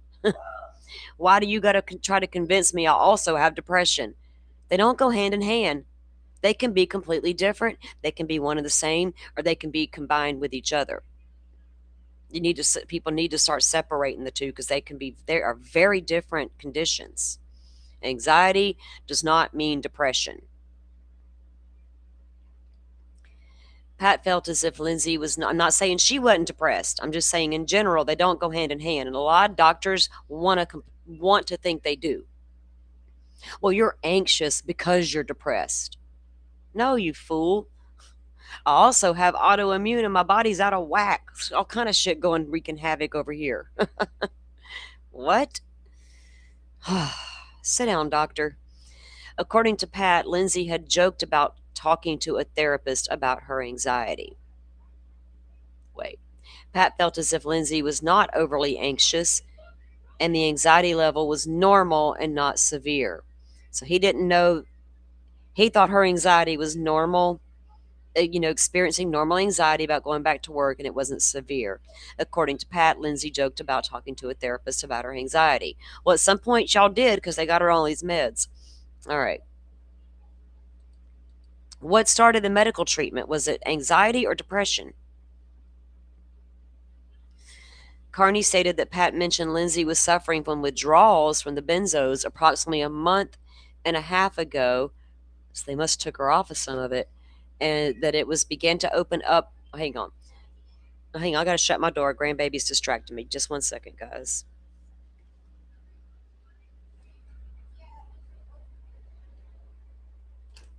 Okay.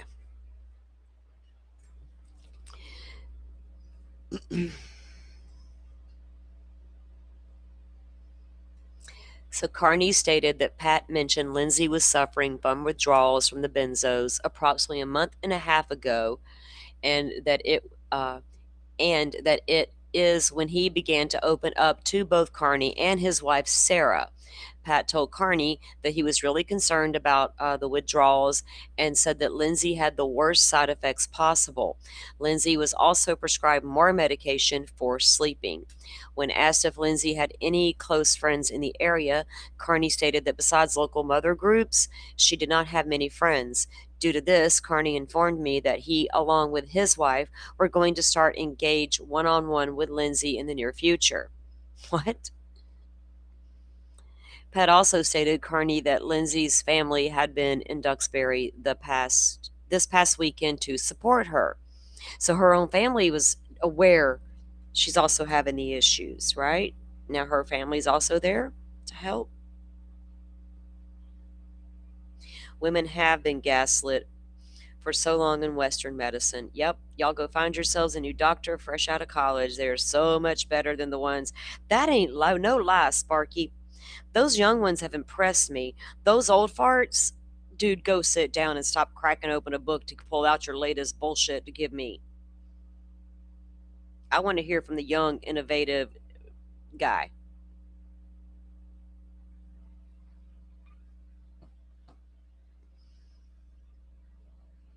She was doing her best to hide it from him. Women, like I said, women are taught to hide it, right? And the men don't really understand it. They may try, God bless them. Some of them may really put effort and try, but they can't put themselves in your place, right? They don't know what it's even like to be pregnant and experience those hormones alone. No matter how many times we try to tell them, y'all, we know, y'all know it. Your new doctor is amazing. I'm good for you. Good for you. I'm happy to know that. I go to a naturopath after I didn't do well dealing with things in my 30s with regular medicine. Yeah. Leva, there's something to be said about that, right? I went down that road because dealing with autoimmune disease and the anxiety and all that, I've tried all the things outside of the pharmaceuticals they told me I needed that I knew were not doing me any good. I had to find, that's why I go sit out in the mornings and get my gratitude and my peace and just stay quiet. Just be still for a moment. Those are tools you can use to help keep yourself calm and relaxed. Sometimes these cases are so heavy or the streams get so much after I'm done. Whoa, you know what I mean? I got to go outside. I beeline for the yard after every stream. Got to get out there and let it out, right? Let that energy go, y'all. At the end of it all, let that energy go. We'll help each other. You have autoimmune as well. Yeah, and the ADHD is unreal, isn't it? Y'all see mine in action all the time. I can't hide my crazy. It's there. I don't want to hide it half the time. It's me. You know what I mean? It makes me me.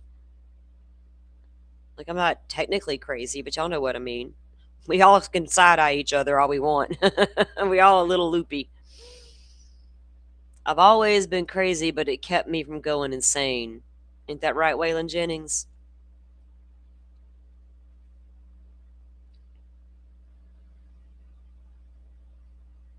So Lindsay's family was there to support her. Carney stated that he, along with his wife, went to college with Pat, and they send their children to the same daycare.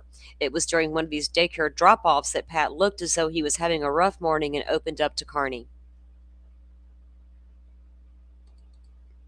Pat had communication texts with Carney on January 5th in regards to Lindsay at the treatment and the medication she was receiving. Carney stated that Pat felt as if he needed to get more involved with her treatment due to the fact that Lindsay was going by herself to the psychiatrist for a while, and he felt that she was prescribed too many medications. Yes, sir. You should be involved with each other's care if you're a couple. Know what the doctors, you're the next of kin. Know what the doctors are saying. How many times you women go off with a man to the doctor because you got to go to make sure you get what the doctor says down pat, because y'all know he's going to forget half of it. He's going to forget to tell the doctor half the shit. You're like, dude, sit down. I'll explain to the doctor what's wrong with you. He can fix you so I can take you home. The men need to be just as involved at times with their wife's care. Ask the questions. Don't be afraid. And women, when they come to you and ask the questions, give them grace for coming to you and asking the questions. Don't bite their head off now. I ain't no marriage counselor. I'm single by design. Ew. You can't fix stupid. But try at least with each other. If you're going to couple up and do the things, try with one another. I get it. Society loves to couple up. I'm not hating on it. It's just not for me.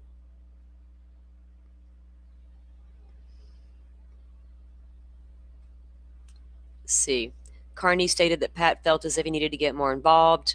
She was overprescribed her medications. Carney informed me that Pat never voiced concern of Lindsay hurting herself. The interview was terminated at that time.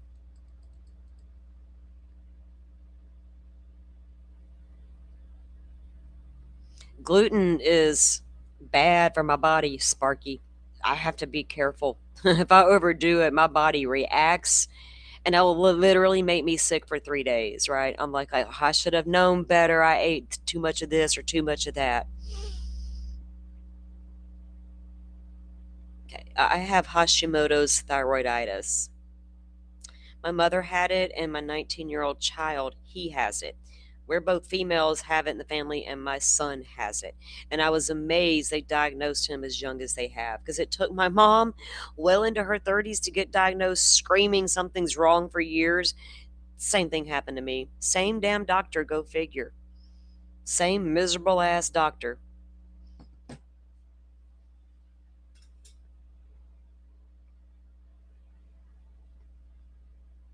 That autoimmune disease can wreak havoc on a woman. There's no ifs, ands, or buts about it. I'm sure it does men too.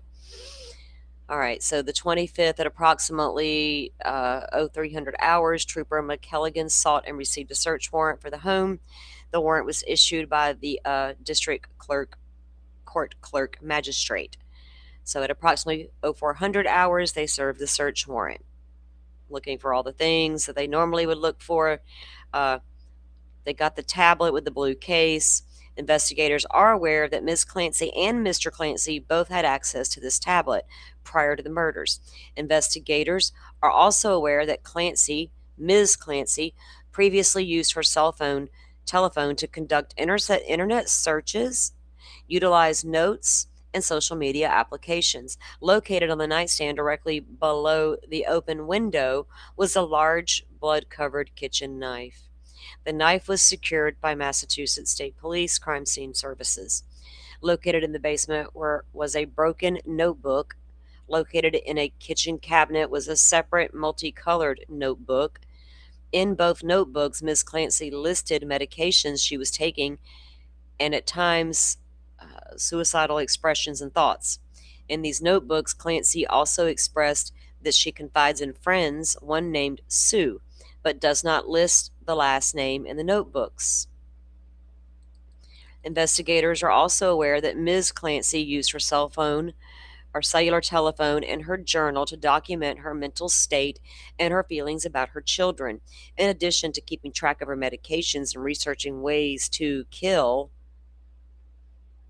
she means that it's reasonable to conclude that Clancy would have used all formats and tools available to her, including a tablet. She researched ways to kill. What were those voices telling her? The hell? Okay. How long have they been telling her? In the week January 1 through the 5th, she was hospitalized. And they let her go.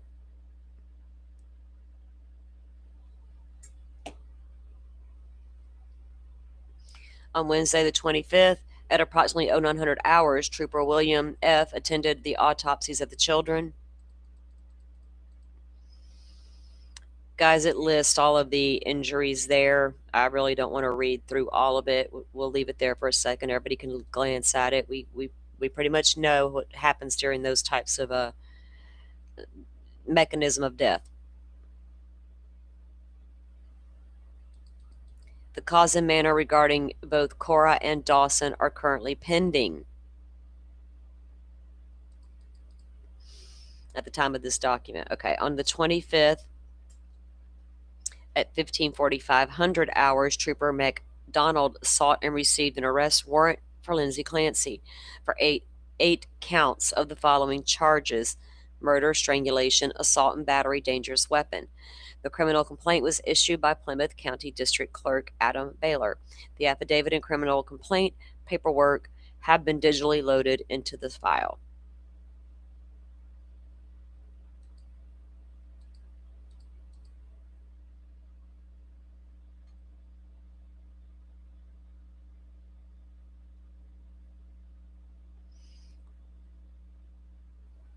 On Wednesday the 25th at approximately 15:25, Trooper Jerome McDonald sought and received the warrant. The search warrant was for trace evidence of Lindsay. The signed affidavit and signed search warrant of trace evidence application have been loaded. On the 25th, on Wednesday, the Trooper McDonald arrived at Brigham and Women's Hospital in the city of Boston to execute the search warrant. Present for the execution of the warrant was Massachusetts State Police chemist Maureen Hartnett. Not Hartnett. No, y'all, she's from Karen Reed. Massachusetts State Police chemist. Massachusetts State Police chemist Sarah Borisk and Trooper Matthew Foley. Good God. Of the Massachusetts State Police Crime Scene Service Section, Trooper McDonald. We didn't have no. What was that one guy's name? Proctor? God, please tell me he don't pop up in a document somewhere. His foul ass. Or them other guys in the other case.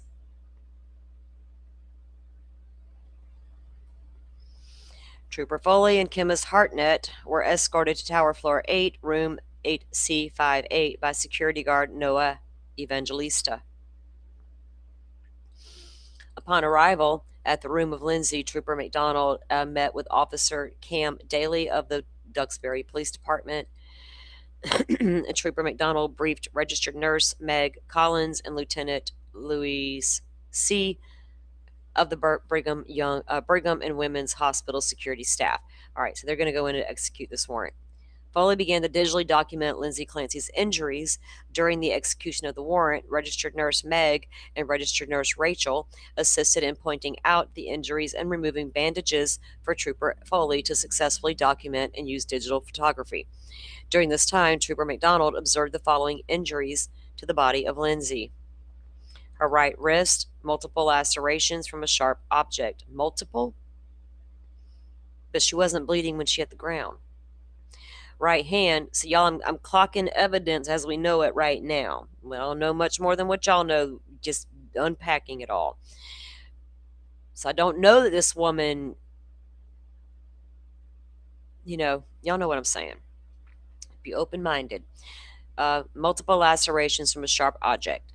Right hand, possible scrapes on the back side of the hand around the knuckles. The left wrist, multiple lacerations from the sharp object. Now, there was blood on the knife, according to Patrick, and the what we read earlier. Left hand, possible scrapes on the back side of the hand around the knuckles. The left bicep, 2 bruises. The neck, multiple lacerations to the left and the right side of the neck. Deep cut on the right side of the neck. Okay, there's your blood. Possible light bruising to the thigh. Possible light bruising to the thigh on right and left. Way too many bad actors in mass, Rachel. I know we got the PTSD from Karen Reed, don't we, around here? Y'all lived through it with me. I got the PTSD. It's the only trial I streamed. No, that's not true. That Lori Vallow one trial. Since then, I haven't streamed a trial. We were going to do Kohberger's trial, but we all know what happened there. You might get a second chance in the future. You never know.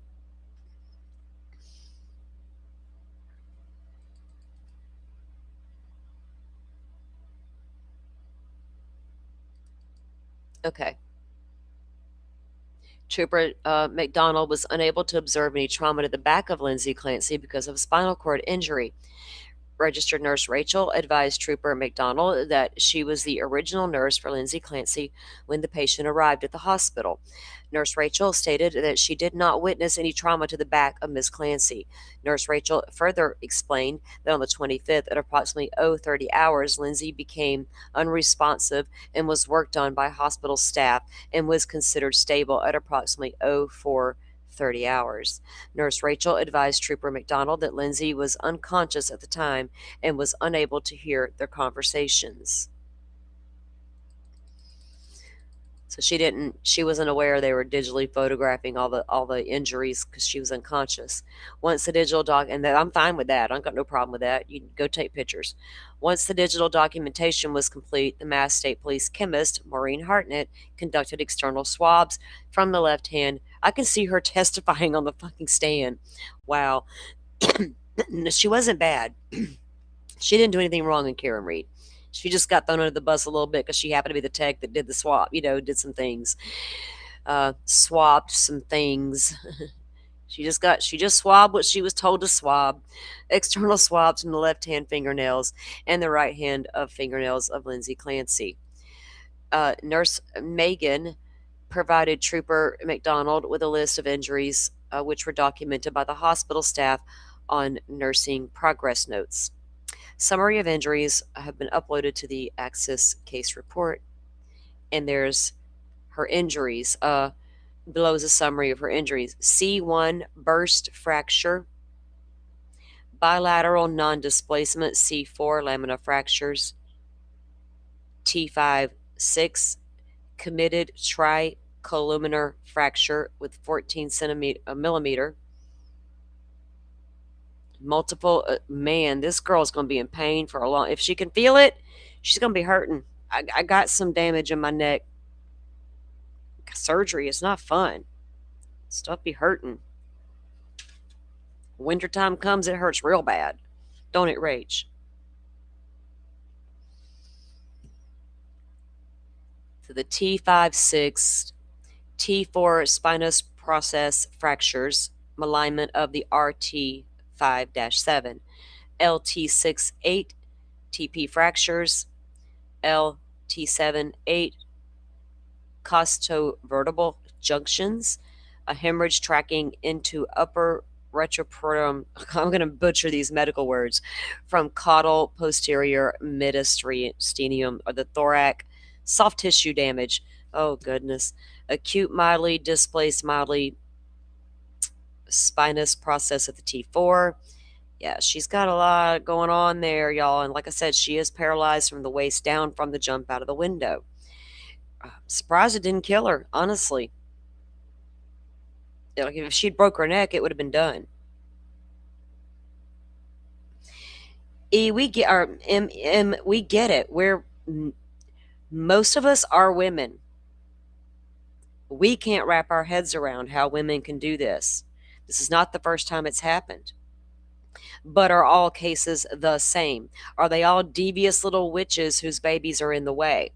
Not each and every time. And that's what we're exploring because we're women. I don't know that you are male or female. I'm just saying that's where we're getting, and we're trying to unpack what really happened here. And all these medications,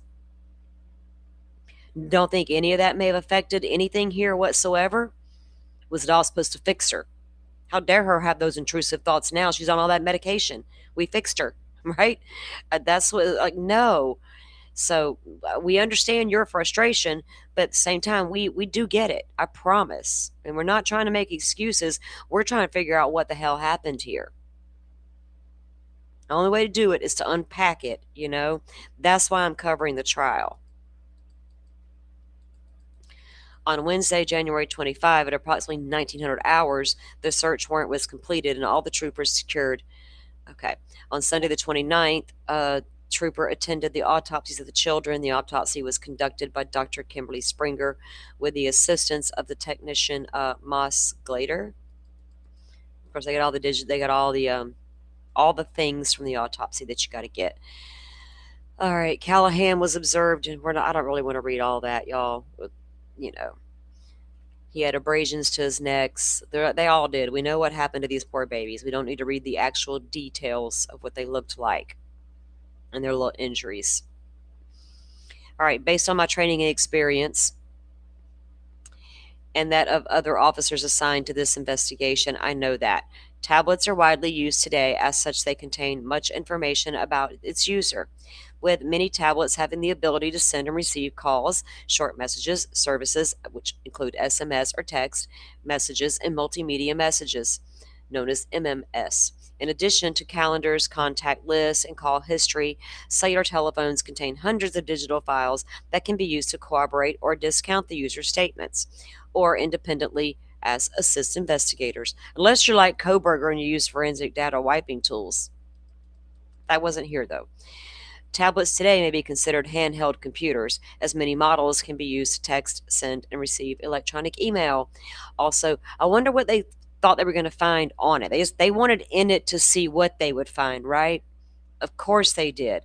What'd they find once they got in there? I want to know all that. We understand how you get their subscriber numbers, all of that. Both parties had access to the tablet. I already know the implications there. This ain't my first rodeo. Okay. I have knowledge and experience that tablets may be used by perpetrators of violent crimes for purposes other than lawful or normal communication. These tablets may be used to arrange, facilitate escape, to coordinate alibis, stargazing, conceal evidence of a crime, photograph or record illegal activities or contraband, store contact information of accomplices, as well as document oral or text communicate. I swear, y'all, if they ever get a subpoena on my phone, it's not going to look good. It's just not. I mean, it doesn't. There's no evidence I did anything on there, but they're going to be like, "You got some crazy ass searches, lady." I'm be like, "I know." And ignore all those screenshots you see to pretend you didn't see all that. My phone is a mini computer, Simi. You ain't lying. If y'all ever see me do a short or a video, it was done from my phone. This Samsung Galaxy S23 Ultra, whatever the fuck it is badass. I have not upgraded because I don't need to yet. It's badass. The way it works, just fine. I watch TV on my phone. I do it all on my phone. I'm like, why am I on this phone? I got a TV sitting right there. Why am I trying to watch my favorite show on my phone? Because it's cozy and comfortable and I got anxiety and like small spaces. I don't know. It's a lot to ask there. There's a lot of layers to me, y'all. I'm sorry. I let my freak flag fly sometimes. Rachel, I know our searchers are nuts. Any of us in true crime got some crazy searches. When some of that stuff about Rex Herbin came out, y'all know we was all Googling and then we're like, oh, we don't wish we hadn't Googled that after all. But we did. Ugh. I had a picture of Stefan Stern's junk on my phone and didn't realize it until I was scrolling one day trying to clean my phone up. I was like, oh shit, what is that on? I forgot I had it on there when I took one for the team and reviewed a photo dump. I was like, I deleted that shit. Never wanted to see it again. I have knowledge and experience. Okay, he said just they want to find out what's on these tablets. Based on the information related as a result of my own investigation efforts, those of other investigators involved in the investigation, I believe the probable cause exists that Cora, Dawson, and Callan were the victims of crimes of unaliving and violation of the law. Yeah, killing people's against the law.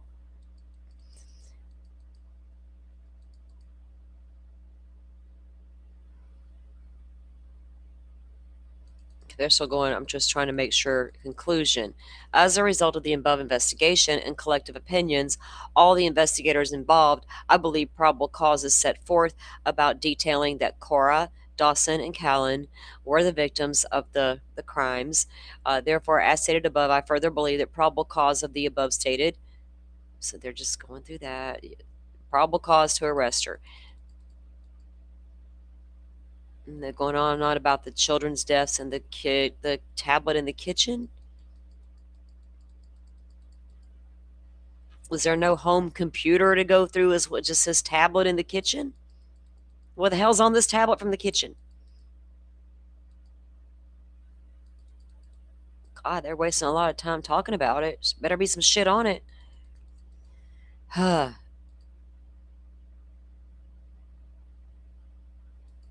locations on the 24th, her movements.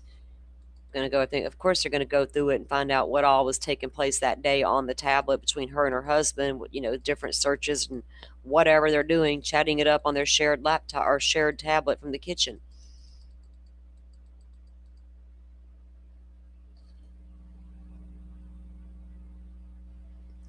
You don't chat at all on big channels. Like, what do you mean, like court TV channels? No, have you seen that freak show? Have you seen some of these freak show chats that are happening? You don't even want to enter. You're just like, oh, wow, they said that in that chat. TV is for watching, phone is for chatting. Yeah, I do it all on my phone. Call me crazy. It's weird. I'm weird. I'll sit outside and watch Netflix, Hulu, Peacock. It don't matter to me.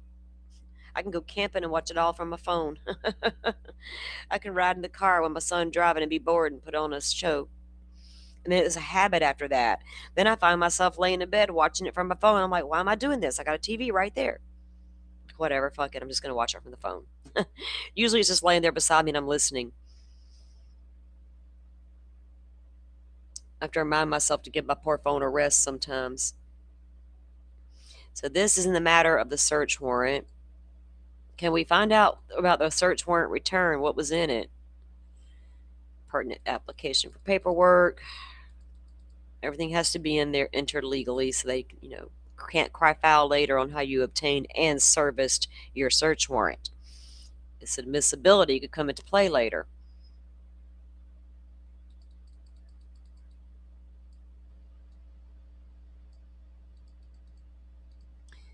In the matter of the search warrant, here's the order.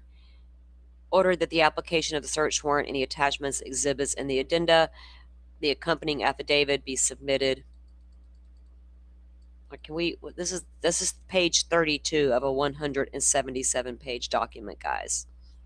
And I'm just moving through it in real time with you guys.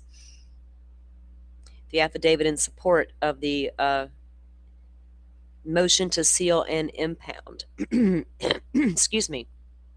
Motion to seal and impound. Hey, y'all, how's the sound? I got told last night my voice was going out. I don't know if it was me or if it was my mic. I never figured that part out. I think it was me because the later it got, the less I was able to talk.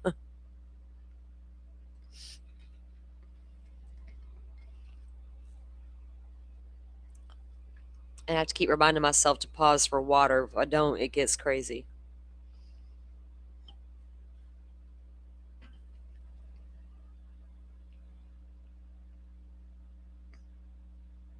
No, her name is Andrea Yates. Yes, most of us here are very familiar with Andrea Yates.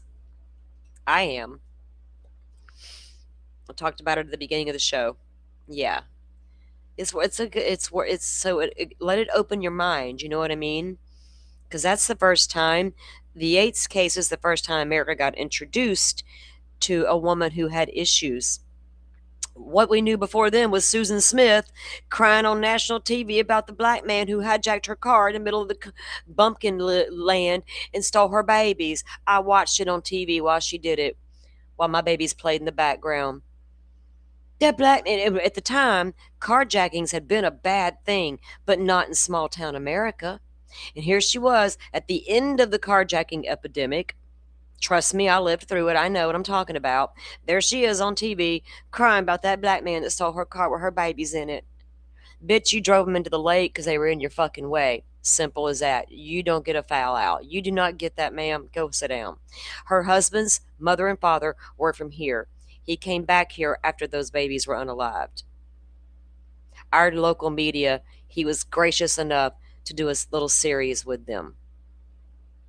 I know, right? We get it. Look at Lori Vallow's stupid ass. In the name of Jesus, my babies are demons. They all have their different reasons or methods and all the things. So we totally get it, but they're all different cases. And all these women do it for different reasons. It's like the serial killers. They all do their serial killings for different reasons, different motives, different mechanisms, right? It's becoming that way with these women, and it's time to put the brakes on this shit. Innocent children are being killed at the hands of their own mothers. I, for one, don't want to tolerate that in the world I live in. I want to know what is causing it, and can we fix it? Damn. Can we lend a hand? If you need to call somebody because you're having a really hard time, here's my number. It's so easy to sit on our high horse and sit in judgment, right? From what I understand, Jesus don't like that. It's not our job, that's his. But we all live in the flesh at the same time. Affidavit in support of the Commonwealth's motion. Jennifer Sprague here. I'm the assistant DA, assisting in the homicide investigation. The warrant affidavit contains information as to what steps the police have taken and presently undertaken. I wonder if has the defense tried to challenge this warrant in any capacity? Probably not. But you never know. They'll throw anything at the wall in some cases. Whatever will stick. Standard stuff. All right, this is for a pink Apple iPhone with no identifiable serial number. The pink Apple iPhone was located on the second floor dresser, front left bedroom at the residence of the Duxbury home.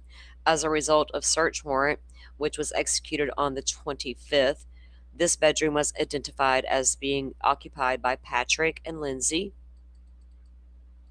So that's her, I guess that's her pink iPhone.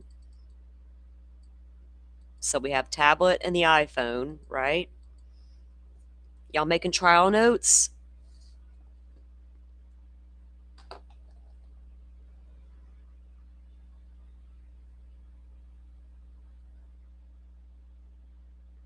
I live on island time sometimes, y'all. I don't look at clocks and calendars. I don't know what time it is. It's 3 o'clock. We're good. Might spend all weekend unpacking this case. You never know.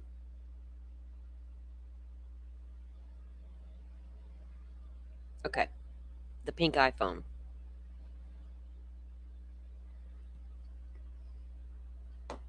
Because I have to get my notes in order ahead of trial. Because I have to take notes during trial so we can recap during their breaks. Trial notes. Okay.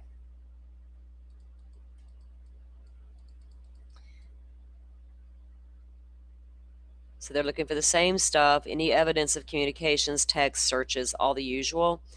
Okay, so the search warrant is for the pink Apple iPhone located at the residence in the bedroom. Okay, what else y'all got? Oh, what just happened? And they're looking again for group chats, Facebook, Snapchat, Instagram, Kik, Discord, among others. This bedroom was identified as being there. Okay, yeah. This pink Apple iPhone was located on the second floor. The dresser, we read all this. Investigation history, are they going to go through the same things again? Let's see. Patrick was the 911 caller. Has that call ever been released, y'all? I don't know that it has. Was there ever a gag order on this case, or was I don't know. I haven't even looked at that part yet. I don't know if the 911 call is already out there. We'll hear it at trial. It's coming in.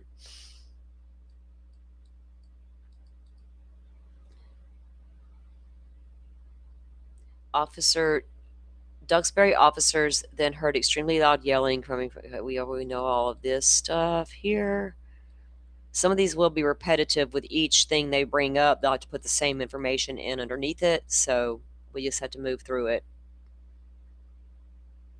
Again, they're going through the scene there again where they all arrived and get to the house and go to the left side.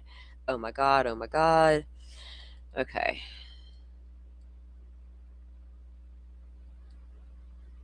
And that's the same information that we've already read. They put it all into this one document. There's the notebooks in the basement, again with all that.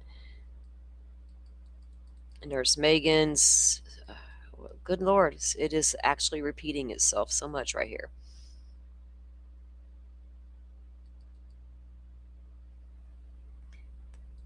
Still going on about the pink iPhone. Conclusion, yay.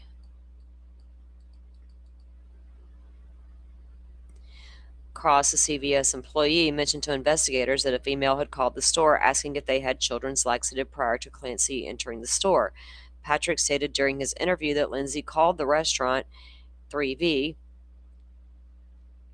for the takeout. Let's see. It is believed the investigators at Lindsay called both CVS and 3V restaurants in order to facilitate Mr. Clancy leaving the house for an extended period of time so she could commit these crimes and attempt her own unaliving. A pink Apple iPhone believed to be Lindsay's was located on the second floor of the. Lindsay uses notebooks, which were discovered during the search warrant. Investigators could use Lindsay Clancy's phone to obtain her contact list and text messages, to identify Sue and other friends she confides in.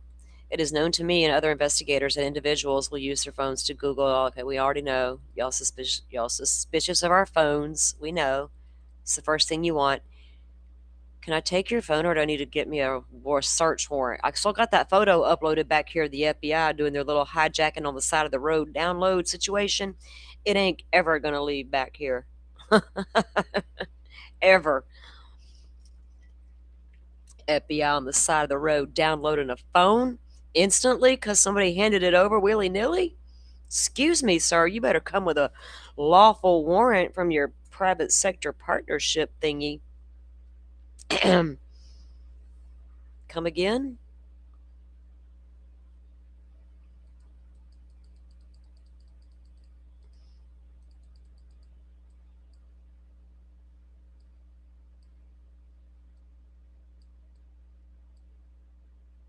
So they believe that Lindsay facilitated, the premeditation part by calling the pharmacy, making sure they had the meds, calling and placing the food order, and then sending her husband out to retrieve the medicine from the CVS just down the street and the food around the corner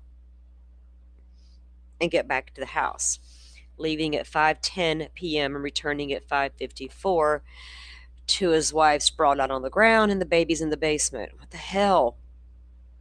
What went on that whole day? What was her mentality like? He felt she was okay in the moment, Was she not displaying concerning behaviors throughout the day, or was it normal Lindsay? Was it, So we're going to have to wait and hear him testify. The Commonwealth is concerned that evidence may be intentionally destroyed if potential suspects were to have access to this information. The Commonwealth is also rightfully concerned that parties involved attempt to intimidate witnesses identified in the affidavit. Well, none of that witness intimidation stuff, please. This may seriously impair or completely frustrate the ongoing investigation. It certainly would. A public disclosure of the contents of these materials is to be made before the termination of the investigation.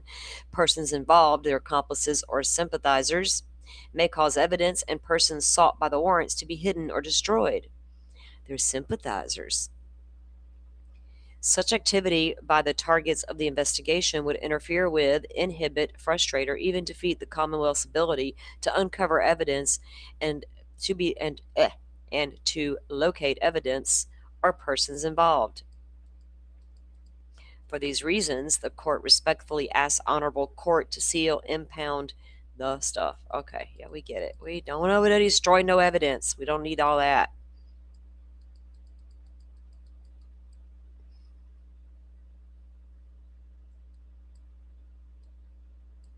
That was the order.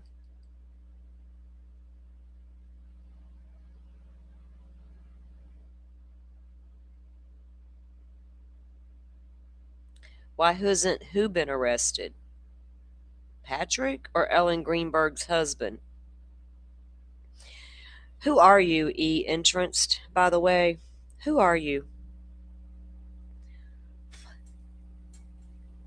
Greenberg's husband or boyfriend, who knows? That case is so whack.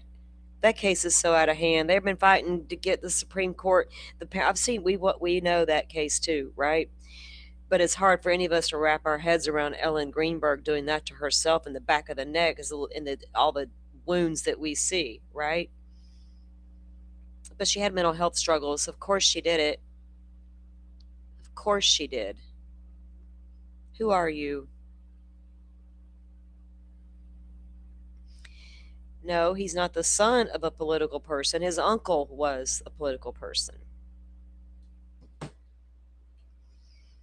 not always about politics either. About these crazy ass women running around in society. We need to tame their asses. Let these men run like wild fucking horses. Epstein style.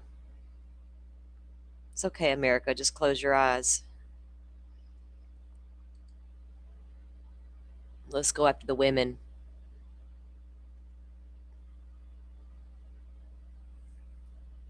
I'm trying to see if there's anything that we need to read through here. What else did y'all get in these search warrants? What's this one for?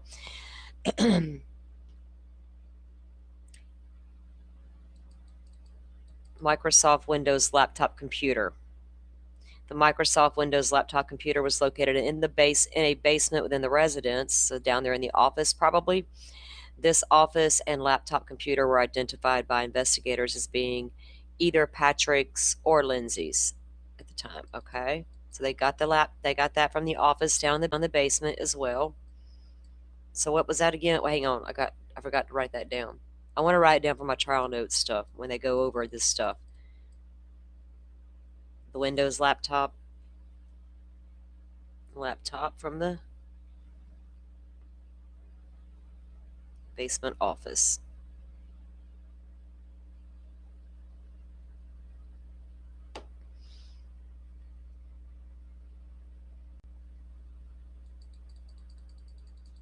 I'll reserve my judgment on this case until we get to trial and I see all the evidence, right? Because I've not seen any of the evidence. I should have no preconceived notion. As jurors of America, we should have no preconceived notion walking into this trial. I want real jurors to go into it that way, so I'm going to go into it that way. I don't know any other way to do it. Now, there are cases where I may lean to, oh my God, that guy probably did it kind of thing, but I'm still going to go in that courtroom with a damn well open mind based on facts and evidence as it's, coming up.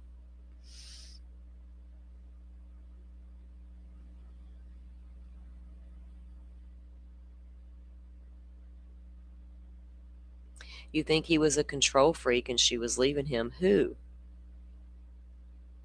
Oh, Ellen and them? Yeah, I don't know about their personal life. I don't know Ellen Greenberg.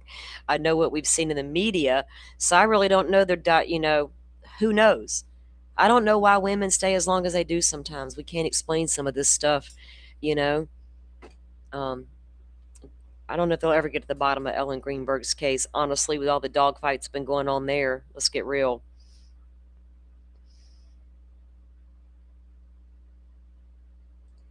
Whoa, that went quick.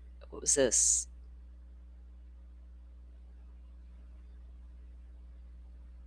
Okay, so here we go. Another affidavit so each one's going to do their affidavit. Really, the same thing's going to be in here.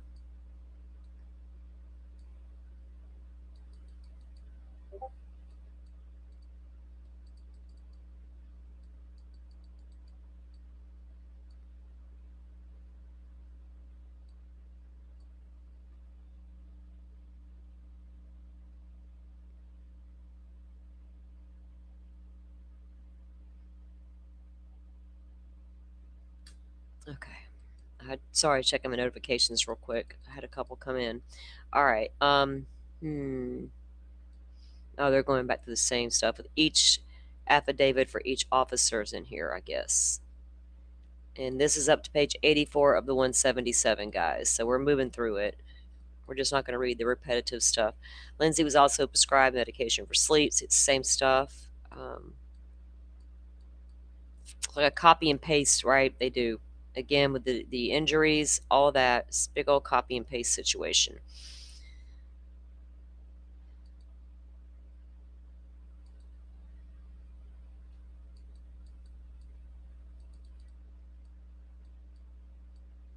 Trying to get there we go. Bottom of that one. What is this one?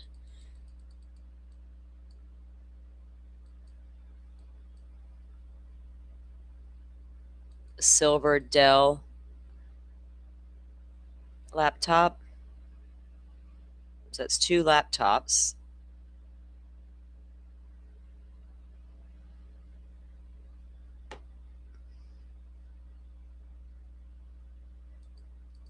It was taken for forensic extraction.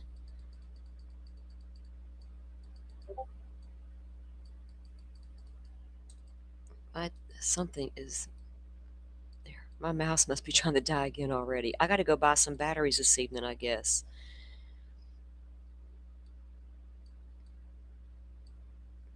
I think my grandson brought in bad ones and took my good ones. Okay. No identifiable markers on it. Again, to the investigation history of everything we know. So I'm going to move through that and get to the next one. So we've heard the crux of what happened, what went down, how he left the home, what happened while he was gone, what she did to herself and the children, medications she was taking, doctors involved, her already having feelings and him expressing concerns to his friend. Now, if there had been none of this in her past already, I can sit down with this defense. It would be just that. Sit down with your defense. She just got sick today? No, right? That's the difference between a defense attorney just throwing shit at the wall and one bringing something that might be something, right? Again, with the benzos.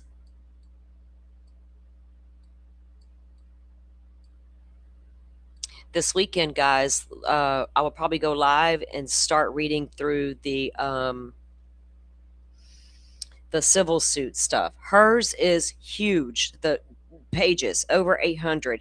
His is 20. Patrick's is a 20-page document compared to Lindsay Clancy's civil suit.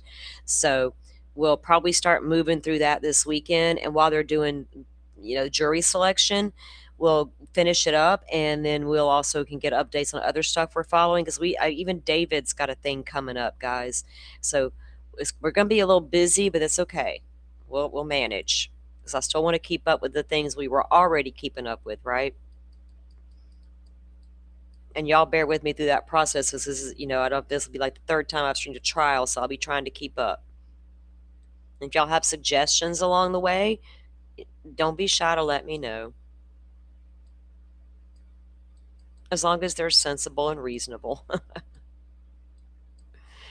Okay, so that's the same thing. All the copy and paste stuff again.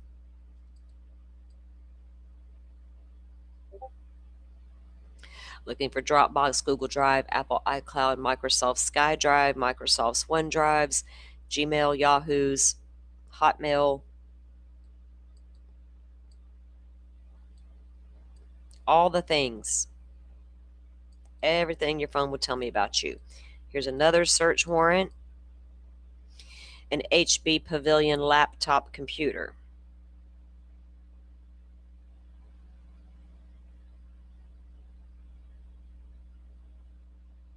So just outside, there's the physical evidence going to be the crime scene, but the band that she used and the knife she used and all this digital evidence they've collected, what will any of it show? I'm curious to see what searches were conducted prior, different things, all the things that were searched. I want to know. You make a difference.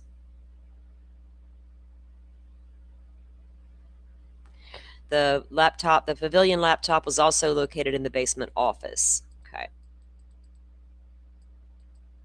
And there's that affidavit for that. And it looks like this is going to be wrapping up this document, guys.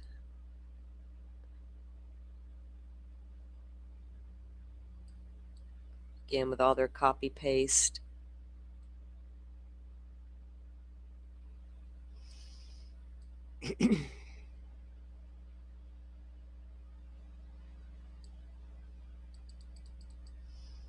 Facebook is a free access social media networking website of the same name that can be accessed at facebook.com.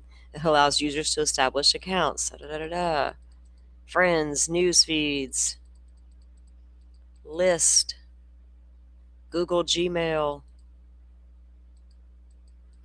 Google Docs, Google Slides, Google. FBI's knocking on your door. They got a lawful search warrant for you through their partnership with the private sector that they're so proud of. Request to allow forensic experts to execute search warrant of the computer system. Hey Google. I used to know a guy that would say that. He wasn't my guy. He was somebody else's. He'd pick up his phone. He would yell into it, "Hey Google."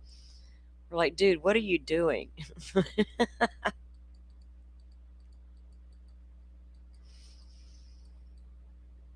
Jesus. I called him toe toucher. Don't ask. Okay, so there we go for that. Yeah, we're about done. This is the picture of the window. So this is the left side of the house, guys, that we were trying to find earlier. I'm still going to try to find those images for us. I'm sure they're out there. We can get them loaded up. They always have these weird grainy images embedded in these documents. The Koberger maps where you couldn't even read the damn things. They were all black and it's like a little bit of gray. You're like, what am I looking at? So they've gotten photos there of the second story window.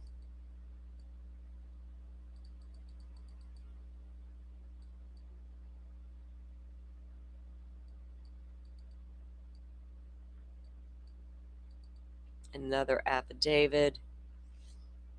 Copy and paste. And this is going to be looking like it's wrapping up. That's 160. Yeah. Uh-oh. Wait a minute.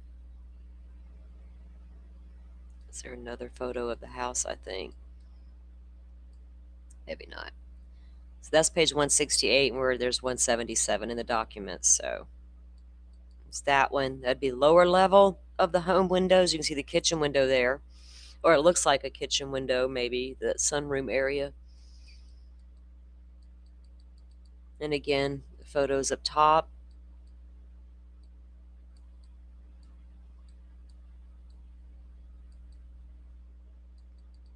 $175. Yeah, this is the end of the document. That'd be it, guys. So we move through that document. Salty Crew is the best. It is the best, Simi, and I'm partial, but I don't care. I think you guys are the best. you know, big numbers, small numbers, we don't care. We'll take it.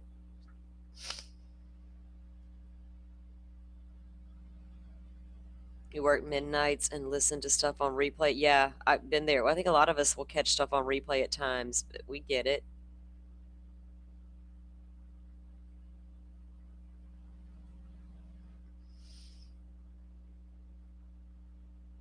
$911 calls can be wild, right? We've heard wild ones. We've heard ones that just gut wrenching, right? Because you're so empathetic to the caller.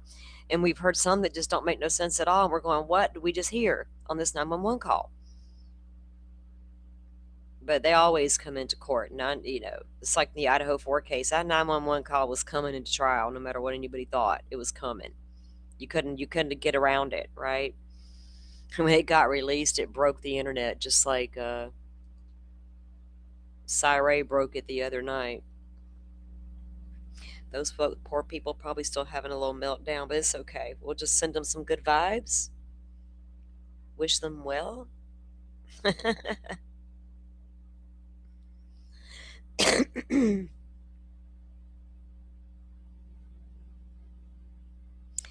We like our small group. A lot of times the chatters don't reflect our numbers, which is crazy and wild, but that's cool. We'll take it, right? At least our chat's not flying and ripping with a bunch of nonsense that we got to tame while we're trying to do our live. We enjoy the chilled chat and the conversation and not the drama and the weirdness. We don't tolerate it around here. Honestly, I have got no patience for it. My mods know that. Absolutely no patience for it whatsoever. You're welcome to come in here with your opinions and your thoughts and be cool and be adult. And you don't even got to agree. We're cool with that. My mods know that. Don't block somebody or boot them because they just don't agree with me. That we don't do that around here. But come in correct. If you're coming, come correct because we're going to come correct. We expect you to. We're all adults. And if you can't come correct, you're just not welcome. Bye now. That problem solved, right? We're not even going to beat around the bush about it and spend a few hours debating should we get rid of you or not and derail our whole show. Nope, just bye now. Bye now. It is a flow state. It's a state of mind. Thank you for that. I appreciate you. You sent some flow states there.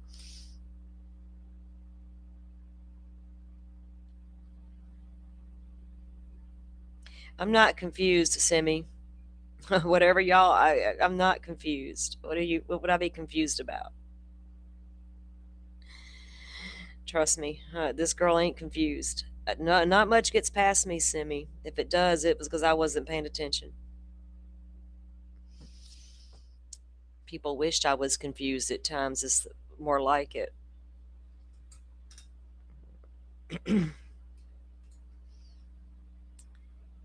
Feral mod Simi. Yeah, we just don't. That's childish to me to even put up with it, entertain it. And my mods know I will address it straight on. I don't leave it on my mods to get rid of the freaks. If I see it, I'm gonna address it myself. It's my channel, my show, my job. My mods are just here to back it up and keep the community safe. They're not here to fight my battles. I'm a big girl. I'll do it my damn self. They just back it up. Just back it on up. All right, guys. Well, that was that document. I had that court TV piece that we could watch, but I don't know what all's in it, what all they talk about in it. We may do that tomorrow. Actually, I could save it to go with tomorrow and start unpacking some of the document. I'll touch base with my mods, see what they got going on tomorrow. They know that I roll with the wind, especially on the weekends. I'm kind of up in the air. I can't set a rigid schedule because I know me. I will not abide by it. That schedule will make me. I will look at it and say, no, not today. Calendar, screw you. Do it when I wanna. I'll go when I wanna. But I do want to come back this weekend and get more into that bigger document for the lawsuit and catch up on this court TV stuff and give us a little more. There was also a hearing the other day in the Clancy case. Some rulings were taking place during that. We can also review that as well if you guys are down. If you're available and around this weekend. If you're unavailable for the live, you're welcome to catch us on the replay.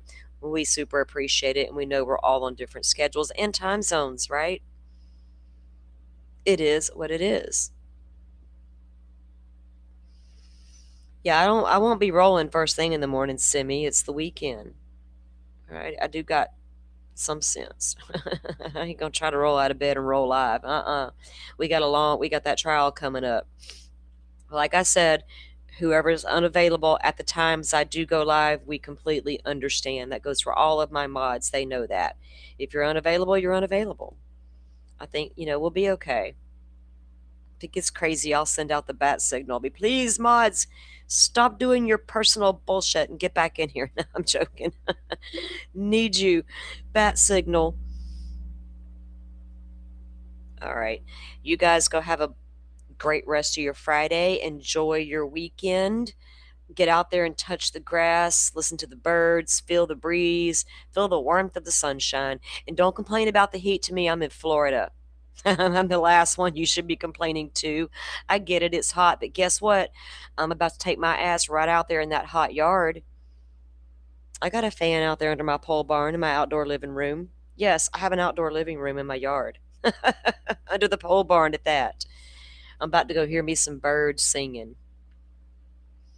I don't even know how hot it is here. It's just hot all the time. It's currently 94 degrees. It's actually not humid today, and I got a nice breeze, so I like to go enjoy. Now, yesterday it did that. I had no humidity, nice breeze all day, but man, by late afternoon, it was like no breeze and all humid. I went in the house and stayed there for the rest of the evening until it cooled off, and then got to watch a beautiful sunset. And I enjoyed every minute of that sunset. It was so pretty.